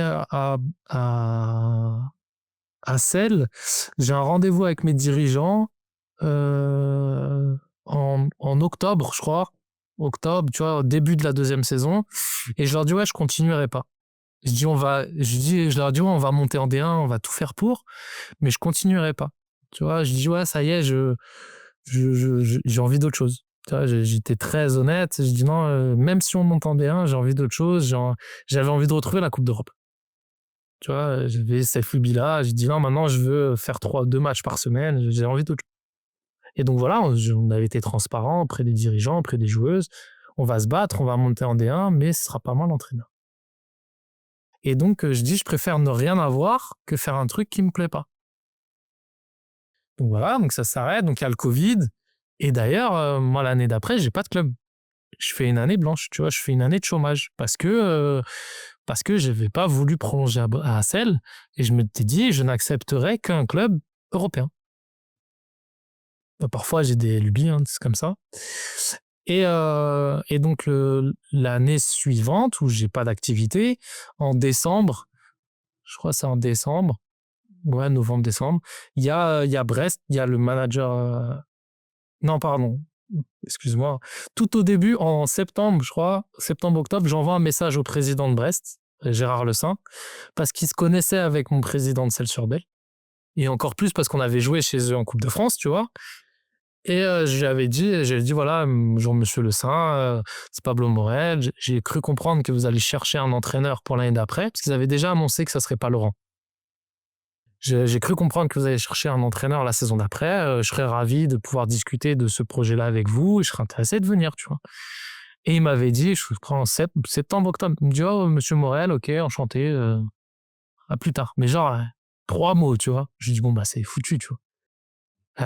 Et en décembre, il y a le manager sportif qui est Jean-Luc Le Gall qui m'appelle. Il me dit, voilà, Jean-Luc Le Gall, manager sportif de Brest, écoute, voilà, t'es sur une shortlist, on aimerait faire un entretien. Et voilà, ça s'est fait en 15 jours. J'en ai fait un entretien téléphonique. Après, ils m'ont fait venir, j'ai fait un entretien à Brest en 2 temps avec le manager sportif et après avec les présidents. Et à la sortie de ça, ils m'ont fait une proposition de contrat. Pour revenir en D1 dans un des gros clubs avec Metz, et aussi un club qui joue la Ligue des Champions, pour toi, c'est vraiment une aubaine. Ouais, oui, c'était une vraie volonté. Franchement, un vrai rêve. J'avais envie de me confronter à ce rythme-là. Parce que c'est pas le même métier. Tu vois, je le savais quand j'étais à Paris, la Coupe d'Europe. Mais à Paris, et quand tu fais l'EHL, où à l'époque, nous, c'était la C2, Ouais, la c'est Coupe vrai. des Coupes, etc. Bref, on commençait, nous, à l'époque, il n'y avait pas de poule. Et c'était un match aller-retour à chaque fois. Et c'était beaucoup à partir de janvier que tu jouais beaucoup, beaucoup, beaucoup. Alors que maintenant, avec la nouvelle formule de la Champions League, c'est à partir de septembre. De septembre à mai, tu joues tous les 3 jours. Donc, c'est vraiment une machine à laver. Vraiment, vraiment, vraiment. Et ça, je voulais le vivre, tu vois. Je voulais le vivre parce que c'était l'un de mes meilleurs souvenirs quand j'étais à Paris et qu'on jouait pendant 3 mois, tous les 3 jours. C'est une sorte d'adrénaline, franchement. C'est une vraie drogue. Vraiment. Et puis, jouer les meilleurs, et puis tu dors pas, et puis Ouais, c'est ça. tu joues tu joues un match, tu repars sur un match. C'est fou, franchement. Et Genre donc, vraiment rejouer ça. jouer les meilleures équipes, genre Ferencváros, les équipes rues, enfin du coup après non, mais les grosses équipes européennes et tout, pour toi tu voulais vraiment te challenger. Ah, c'est clairement ça. Tu joues les meilleurs. De toute façon, tu joues les meilleurs coachs et tu joues les meilleures joueuses. Et que c'est tellement nourrissant, tellement excitant. C'est des vraies problématiques, tu vois, parce que finalement, tu sais ce qu'ils vont faire. Tu sais comment ils jouent. Il n'y a pas de surprise. Allez, oui, tu es sur des matchs aller-retour. Tu as un petit coup de tiens, on va sortir un truc. Mais les joueuses, tu sais, tu les vois 1000 fois. C'est pas des nouveautés. C'est des filles que tu vois depuis 10 ans à la télé, en Champions League, sur les terrains. Les coachs, c'est pareil. Mais c'est malgré tout les meilleurs, tu vois. Et donc ça, c'est génial. Donc pouvoir être confronté à ça à Brest, c'était incroyable. Et de pouvoir le vivre et pouvoir apprendre, encore une fois, parce que j'ai pas de honte franchement, j'ai pas de honte à le dire. Moi, j'ai pris une tarte. Hein. J'ai pris une tarte avec le niveau, le rythme, les égos. Mon Dieu, les égos, la première année, les égos dans le vestiaire. Je comprends les problématiques que Laurent a pu avoir, quoi. C'est une cage au lion, quoi. Cage au lion, certaines joueuses de ce niveau-là. Et il faut que tout le monde ait sa place, que chaque ego soit satisfait. Et malgré tout ça, il faut qu'elle tire dans le même sens pour performer. Donc, c'est quelque chose de... Tu marches sur un fil tout le temps. Donc, c'est particulier. C'est un bel apprentissage. Donc, j'ai adoré. J'ai pris des bonnes tartes. Ça m'a mis mal. Mais j'ai pris tellement de plaisir et je regrette rien. Au contraire, je me sens tellement une meilleure version de moi-même, tu vois, c'est ce que tu cherches, tu vois, de progresser. Et donc, je me suis progressé en 3 ans, j'ai évolué, c'était génial. Justement, toi, comment, quand tu étais à Brest, comment t'approchais un match enfin, comment tu différenciais l'approche d'un match entre un match de championnat et un match de Ligue des Champions? Bah, t'essayes toujours d'avoir une trame, c'est-à-dire d'être régulier. Parce que la pire des choses, c'est en fait, moi, je pars du principe que la motivation, elle est intrinsèque. Tu vois, c'est-à-dire que, merde, t'as pas besoin de mettre une sauce supplémentaire à une joueuse pour jouer une match de Ligue des Champions. Elle va l'avoir, tu vois. Il y a un moment où, si t'es pas motivé par ça, fais autre chose, tu vois. Donc, je trouve que moi, le levier motivationnel, il est minime, dans le sens où, moi, mon boulot, c'est de montrer aux filles d'être exemplaires. C'est-à-dire, on va préparer une demi-finale ou un quart de finale de Champions League comme je préparais un match contre le dernier du championnat. La trame, la stratégie, le temps de Ouais, vidéo ça bouge pas. doit être le même. Tu dois apporter la même expertise, tu dois apporter la même vigilance, tu vois. Et donc, les mêmes outils. Parce que sinon, il y a un moment où tu véhicules l'image de ça va être facile, alors que le haut niveau, il n'y a rien de facile. Franchement, tu peux perdre contre tout le monde, etc. Donc, tu essayes de mettre un cadre pour que ça soit exemplaire, que ça soit professionnel et qu'il y ait un niveau de vigilance et d'information suffisant pour performer. Et après, la mayonnaise de la motivation, de l'implication, évidemment que quand tu joues une équipe que tu connais un peu moins parce qu'ils sont un peu derniers du championnat, bah, c'est à toi d'un peu surjouer en tant que coach. Parfois, tu élèves un peu plus la voix, voilà, tu t'essayes d'être un peu plus, de trouver des cordes à la vidéo en disant, hey, on la connaît pas bien cette équipe, donc cette fille-là peut nous surprendre, voilà. En Champions League, franchement, les filles, elles sont au taquet, tu vois. Il y a des matchs où t'as pas besoin de faire grand-chose. La moindre image, c'est même elles qui vont intervenir, elles sont vachement plus proactives. Et l'intensité de l'entraînement, il n'est pas le même avant de jouer Metz, ou avant de jouer FTC, ou avant de jouer Rostov à l'époque, ou Győr, que quand tu reviens dans ton quotidien du championnat. C'est dur à dire, mais c'est la réalité. Donc ouais, non, tu joues assez facilement avec ça. Mais moi, ma volonté, en tout cas, c'était d'arriver à être le plus rigoureux et le plus vigilant de la même manière, tu vois. Et après, si on fait un péché de vigilance, de supériorité, bah, on s'en prend qu'à nous, quoi. C'est de notre faute. On a été stupides. Mais on ne pourra pas se reprocher le fait d'avoir préparé minutieusement, stratégiquement, les problématiques qu'on va rencontrer. On peut se dire, on a été bête, on s'en prend qu'à nous parce qu'on n'a pas été vigilant, mais on peut pas se dire qu'on a été surpris. Tu vois, stratégiquement. Quand tu signes à Brest, qu'est-ce que tu signes 3 ans?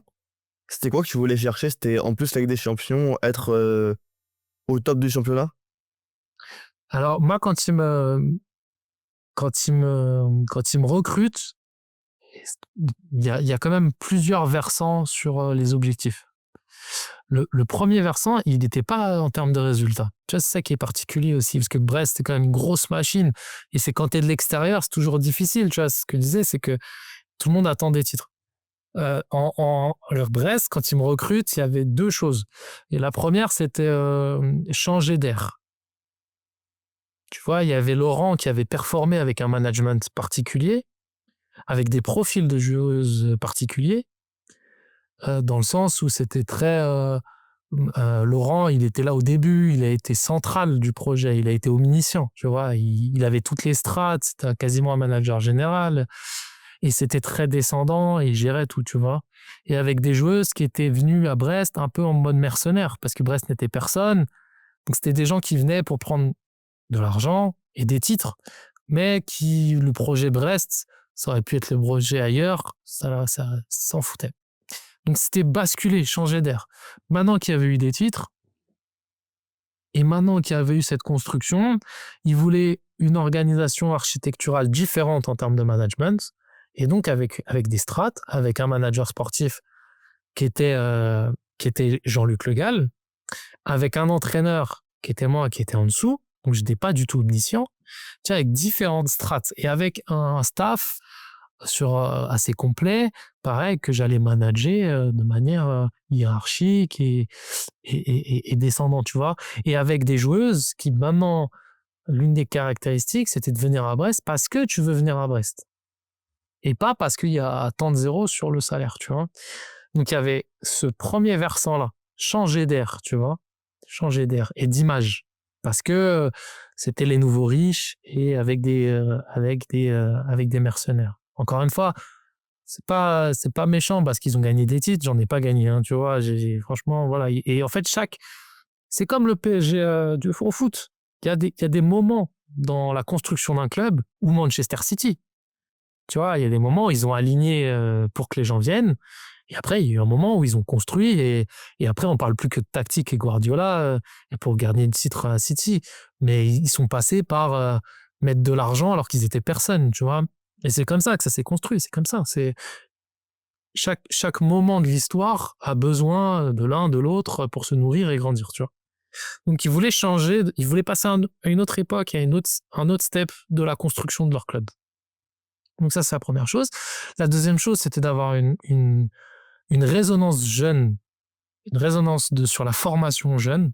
C'était d'inclure des jeunes et si possible, bretonnes, tu vois. Voilà, c'était une volonté aussi de créer un lien avec la formation. Et après, bien évidemment, quand tu as un budget et que tu es Brest, d'être dans les 2 meilleurs français et d'être dans un top 8 européen, tu vois, on peut pas se cacher non plus. Mais moi, c'est le dernier versant qu'ils m'ont présenté, les présidents. Vraiment, hein. Tu vois, même à la fin, ils se sont excusés en disant attention, on manque pas d'ambition. Mais tu vois, c'est pas des gens qui étaient bloqués par le résultat. C'était des gens qui voulaient une atmosphère. Tu vois, ils veulent que ça dégage quelque chose et que le public breton se reconnaisse en ce projet-là. Et c'est ce qu'ils estimaient, c'est leurs mots, c'est pas les miens, avec l'ancienne ère, ça s'essoufflait avec les Bretons, la dynamique bretonne ne s'y retrouvait plus trop et donc ils voulaient retrouver un truc différent. Voilà pourquoi je signe là-bas, parce que moi aussi ça me parle. Tu vois, si on m'avait dit ouais, il faut être une machine à gagner, j'y serais allé, hein. Moi je me serais franchement posé la question, est-ce que je suis la bonne personne, tu vois. Quand on me parle de formation, de création d'institutions, c'est des choses qui font écho, tu vois. Voilà. Tu as dit, en 3 ans, tu n'as pas remporté de trophée à Brest. Est-ce que c'est un échec pour toi de ne pas avoir gagné? Oui. Ouais, c'est aussi bête que ça, tu vois. J'aurais aimé gagner. On avait la possibilité de gagner des champions de France, je pense. Mais c'est incroyable. Franchement, fait preuve d'une domination et d'une stabilité. Manu et le club de Metz, parce que c'est une institution, justement.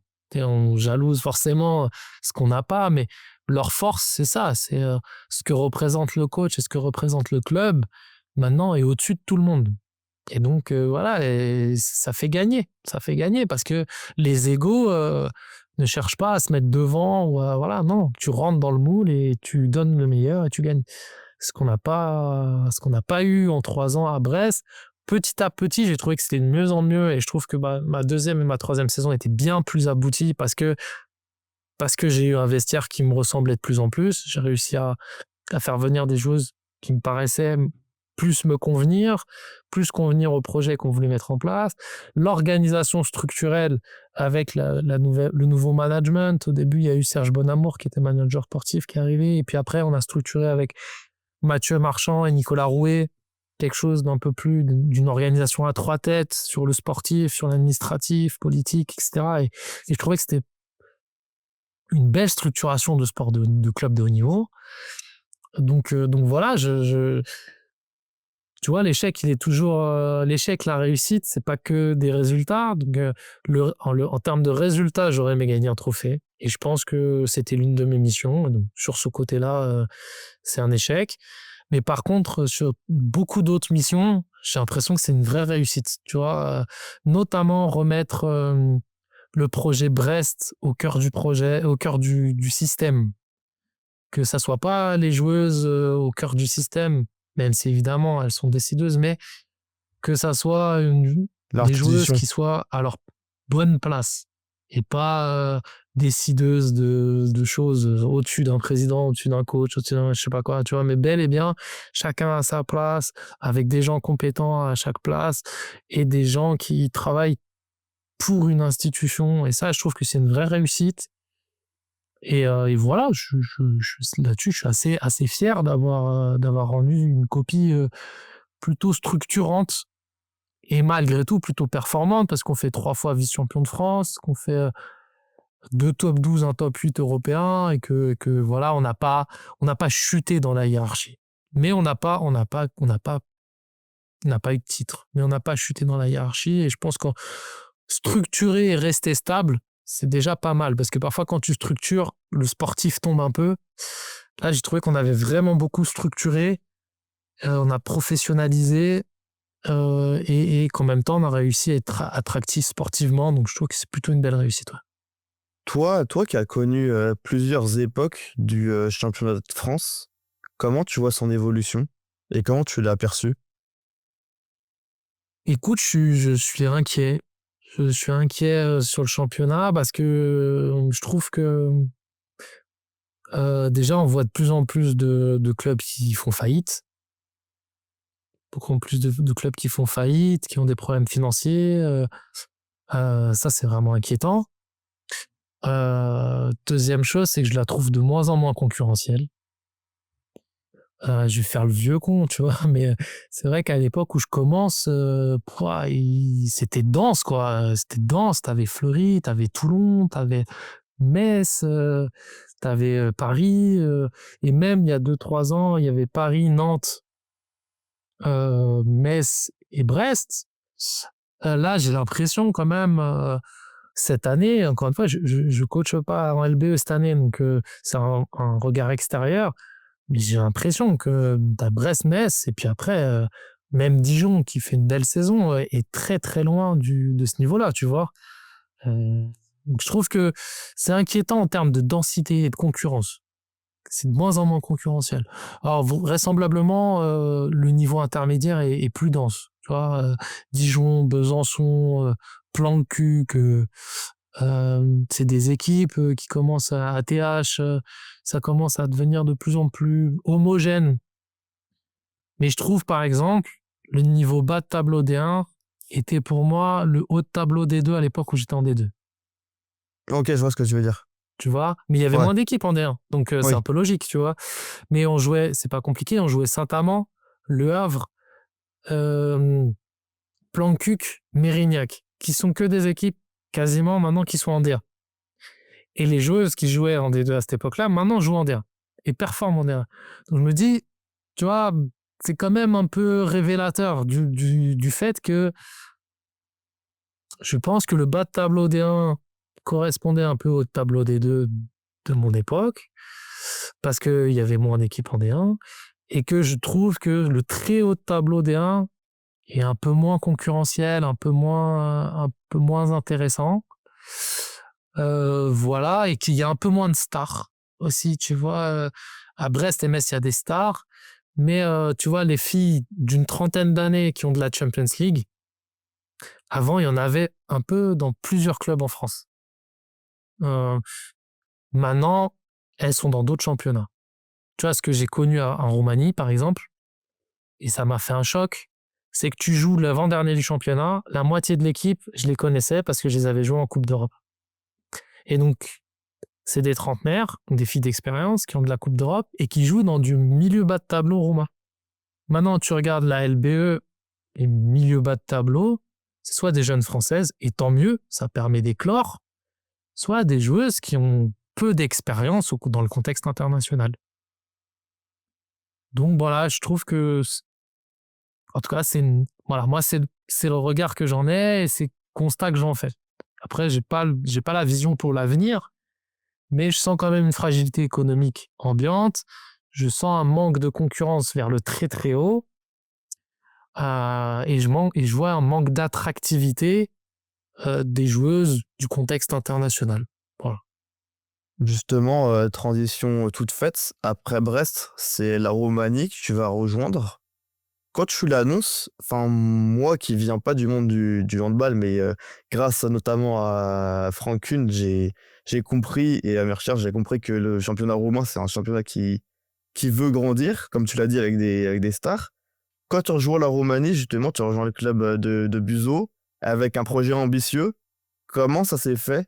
Et comment tu te dis, j'ai connu pendant longtemps le championnat de France, j'ai connu des sélections, maintenant je pars à l'étranger, en Europe, dans un projet ambitieux.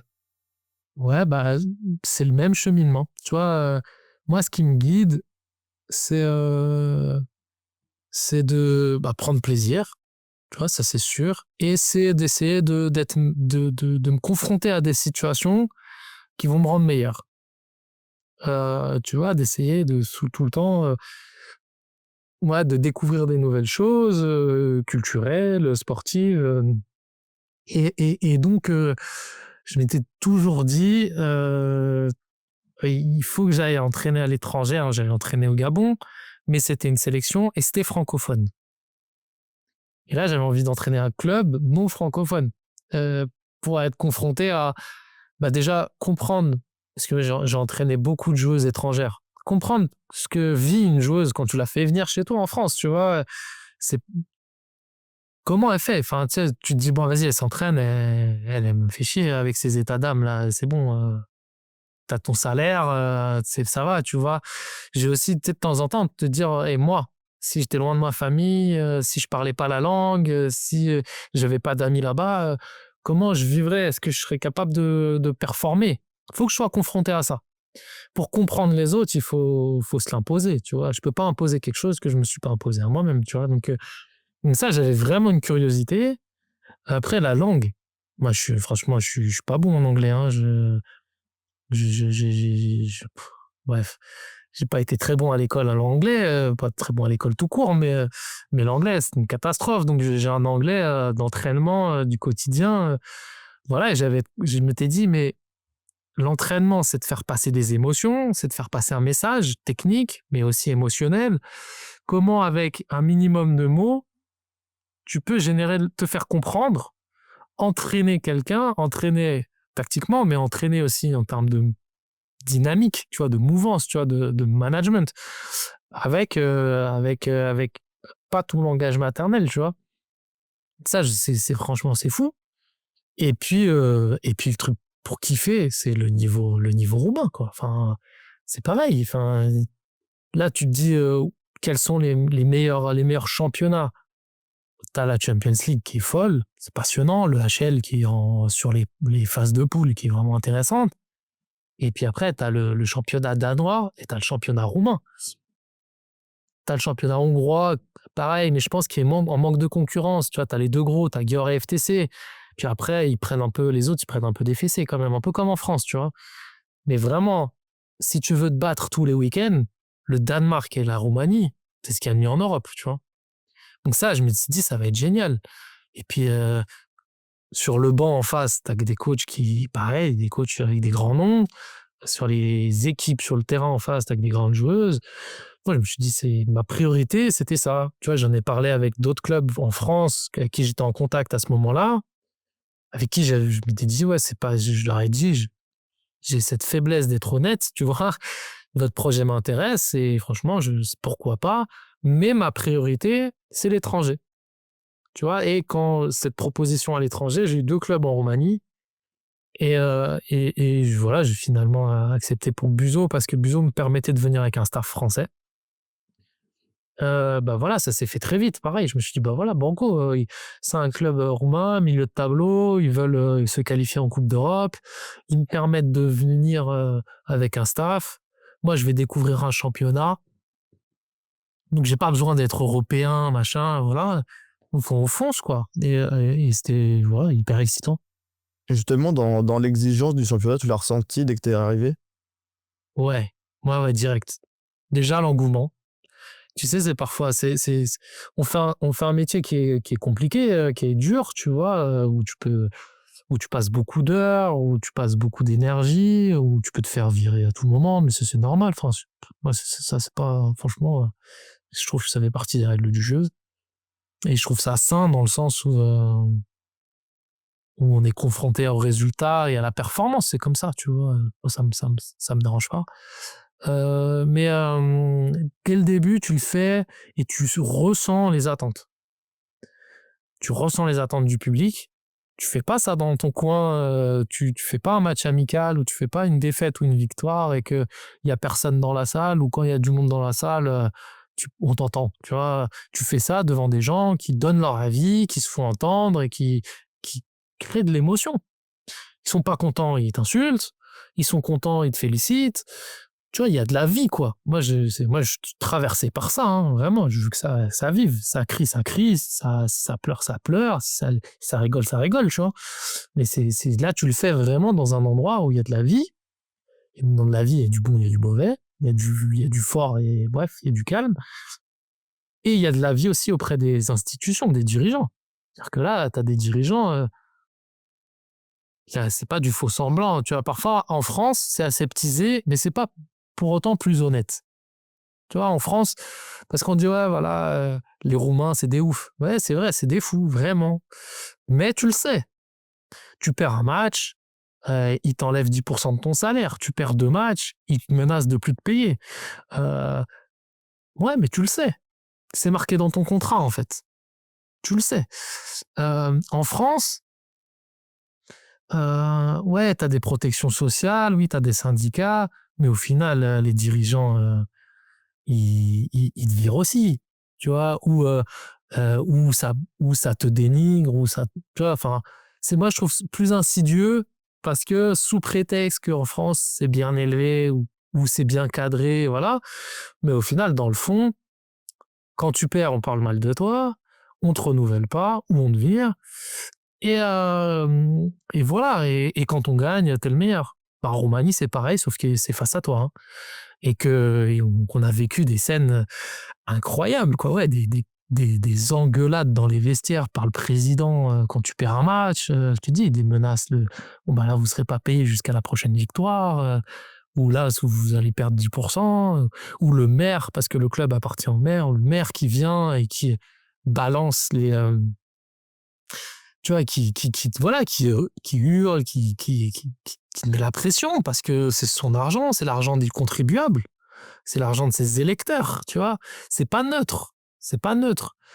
Donc t'as des vraies responsabilités et moi je le comprends, franchement. Je trouve pas ça surjoué. Je trouve ça encore une fois, c'est sain. Il y a l'électeur, le contribuable, il paye des impôts, ces impôts ils vont à la mairie, le maire il te paye.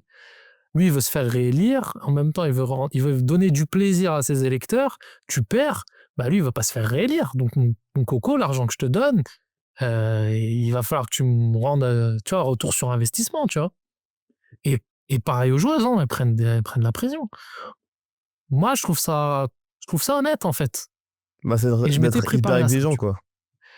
Ouais, c'est honnête, en fait. Tu vois, on te donne les moyens et ils s'en cachent pas. Tu vois, là, c'est répété pour ça, la Roumanie.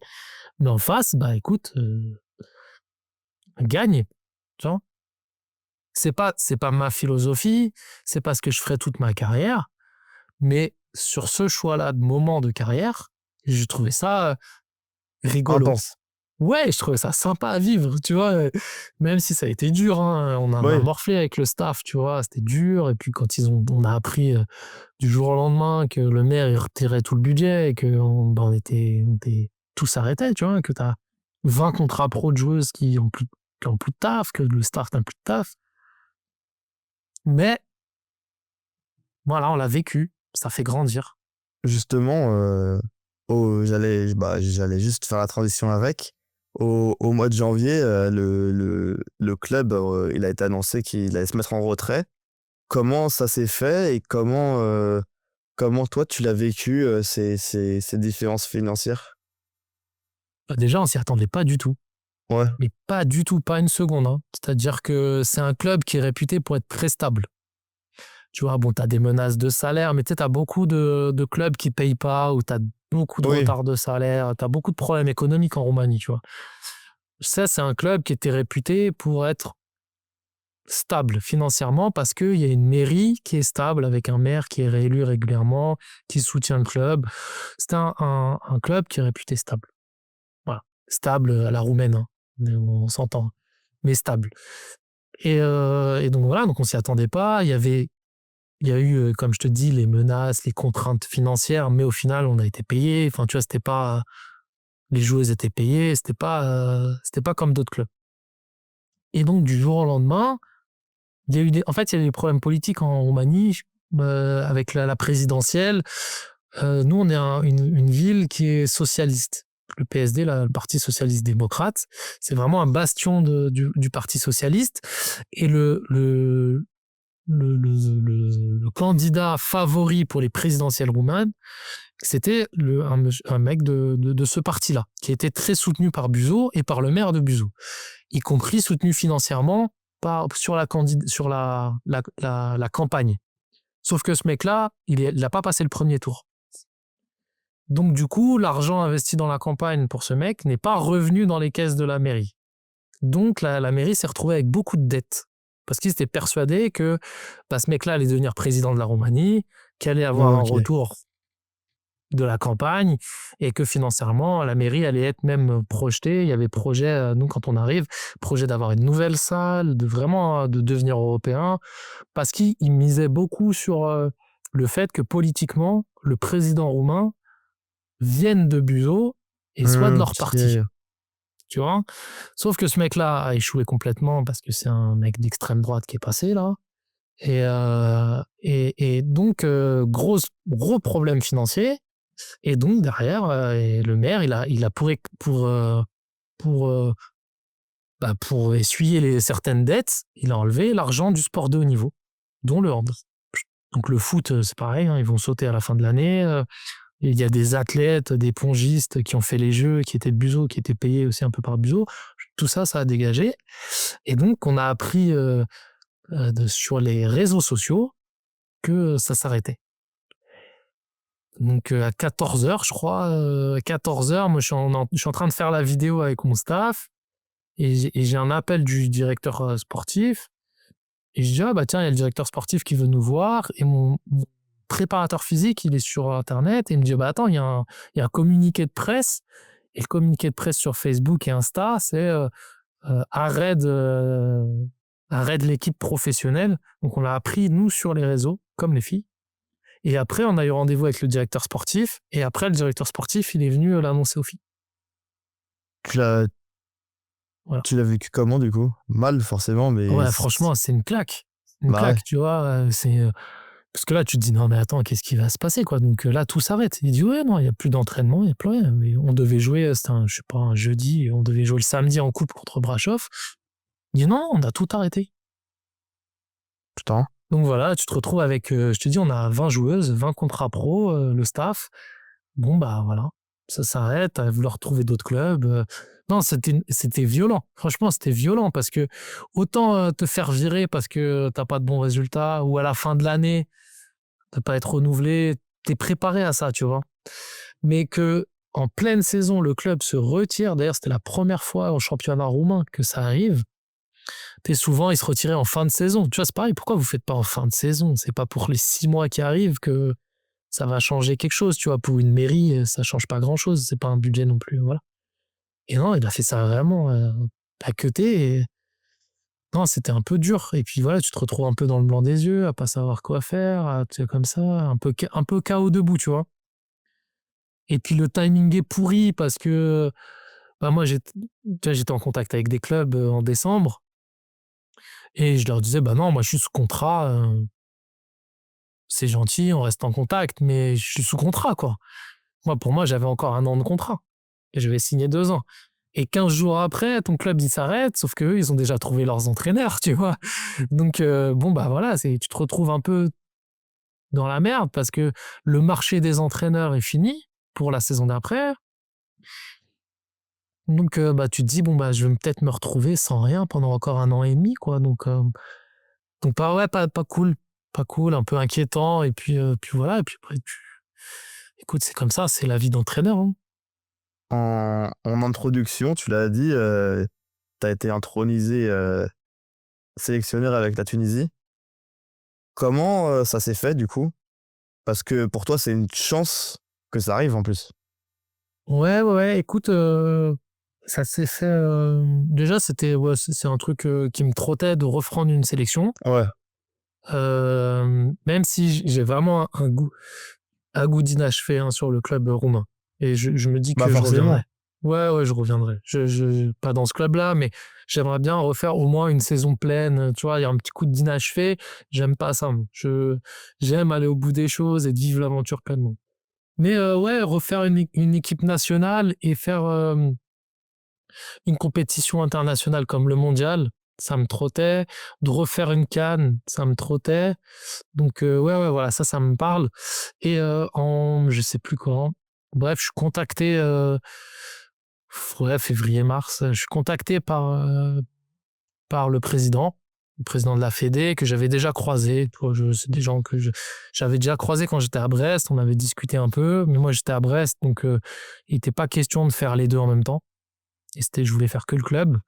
Et je pense pas que le club aurait accepté en plus. Donc voilà, on s'était croisés, on avait discuté, mais bon, c'était pas d'actualité parce que j'étais pas dispo. Puis là, il m'a rappelé, il y a quelques joueuses, notamment la capitaine que j'ai entraînée, Rakia Rezgui, qui est à Saint-Maur actuellement, que j'ai entraînée à Celles-sur-Belle, et qui me dit, ouais, voilà, écoute, on va chercher un sélectionneur parce qu'on est qualifié pour le mondial et on va organiser la CAN. Donc voilà, moi, il me dit, je te connais, je connais ton parcours, il y a des joueuses qui te connaissent et qui se disent que tu es un bon professionnel.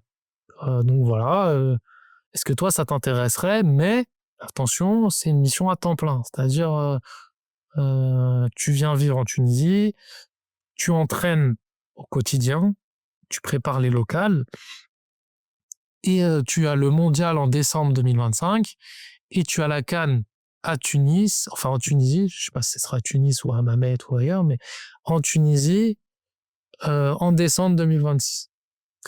Donc voilà, on discutait, j'ai eu des discussions avec d'autres clubs aussi, mais finalement, le plus concret et le plus excitant, ça a été la Tunisie. Et puis voilà, ouais, faire un mondial, avoir une activité sur place, tu vois, parce que ça va être un peu comme au Gabon, tu vois, je vais entraîner les locales, on va faire une sorte de petit centre national, tu vois, lundi, mardi, mercredi, je vais les entraîner. Jeudi, vendredi, samedi, elles sont avec leur club. Donc ça me permet d'avoir quand même une vraie activité d'entraînement au quotidien et de vraiment avoir une main sur le développement des locales, même s'il y a quand même pas mal d'expats maintenant qui jouent en France et en Roumanie d'ailleurs. Et tu vois, et de suivre un peu leur compétition. Et puis après, de faire un mondial, bah, j'en ai jamais fait dans ma carrière, donc ça va être génial. Et de refaire une CAN à domicile, comme ça j'aurais pu faire une CAN à domicile avec les gars, une CAN à domicile avec les filles. Et je connais l'engouement que ça peut avoir, notamment dans les pays africains. Pour la CAN, c'est vraiment, il y a une ferveur, tu vois, c'est pas neutre. C'est pas neutre. Donc, c'est tout ce que j'aime aussi, faire un truc où on va avoir des émotions, on va partager des choses, et on va porter un maillot, tu vois, et une nation. Et donc, on va le faire pas que pour nous, on va le faire pour des gens qui vont Là, nous pour un soutenir. pays. Donc, ouais, c'est génial. Donc, ouais, ça m'a vraiment, ça a fini de me motiver. Et puis, j'ai de la chance d'avoir ma compagne qui est partante pour beaucoup de choses, tu vois, qui est venue avec moi en Roumanie, qui est partante pour la Tunisie et qui m'encourage et avec qui on partage tout ça. Et voilà, donc ça, c'est cool. Avant de conclure cet épisode qui est hyper enrichissant et qui est vraiment, j'adore quand j'apprends plein de choses, c'est trop bien. Bah, je suis désolé, j'ai été peut-être un peu long, je Oh, parle mais non, beaucoup. t'excuses pas, au contraire. Aujourd'hui, du coup, t'es sélectionneur de la Tunisie, mais toi, tes objectifs de carrière à long terme, c'est quoi? Écoute, moi, mes objectifs, c'est de continuer à vivre des trucs qui donnent sens, tu vois. C'est-à-dire, je sais que la Coupe d'Europe, ça me fait du bien. J'aimerais bien revivre la Coupe d'Europe et j'aimerais bien retrouver un jour, si l'opportunité, la Champions League, parce que je trouve ça fou. J'aimerais bien refaire une expérience à l'étranger, comme je te le disais, en Roumanie, il y a un petit goût d'inachevé. Et pourquoi pas la Hongrie, j'aimerais bien découvrir ça. Et aussi retourner chez les garçons. Voilà, parce que là, je deviens un peu exclusif féminin. Mais tu vois, là, j'ai eu des opportunités chez les gars que j'ai pas saisies, parce que j'ai préféré aller en Tunisie. Mais voilà, tu vois, continuer à faire des trucs où j'ai l'impression d'apprendre, partager, découvrir et que ça me bouscule un peu, que ça me rende meilleur. Voilà. Et avoir le privilège de le faire avec des gens qu'on aime, c'est sympa aussi. Donc ouais, tout ça un peu mélangé. Je me dis, ça va faire quelques années pour faire tout ça et bien encore 10-20 ans, tu vois. Sans dire de nom ou quoi, je m'en fous, on n'est pas là pour ça, mais c'est quoi? C'est des clubs, des sélections qui t'ont approché? J'ai eu des clubs qui m'ont approché. Ouais. Des clubs qui m'ont approché, filles et garçons. Ouais. Qu'est-ce que je peux te souhaiter, Pablo? Comment, excuse-moi, j'ai pas entendu. Qu'est-ce que je peux te souhaiter?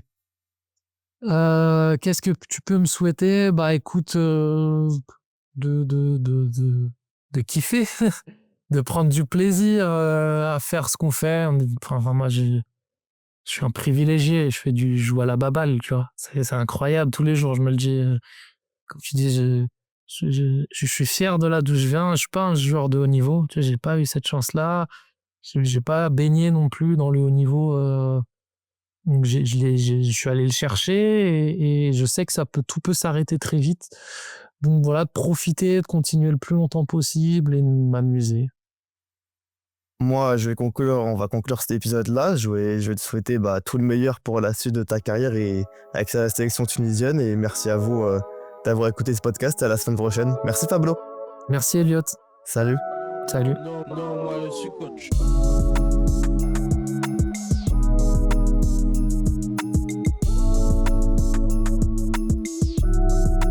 Moi je suis coach.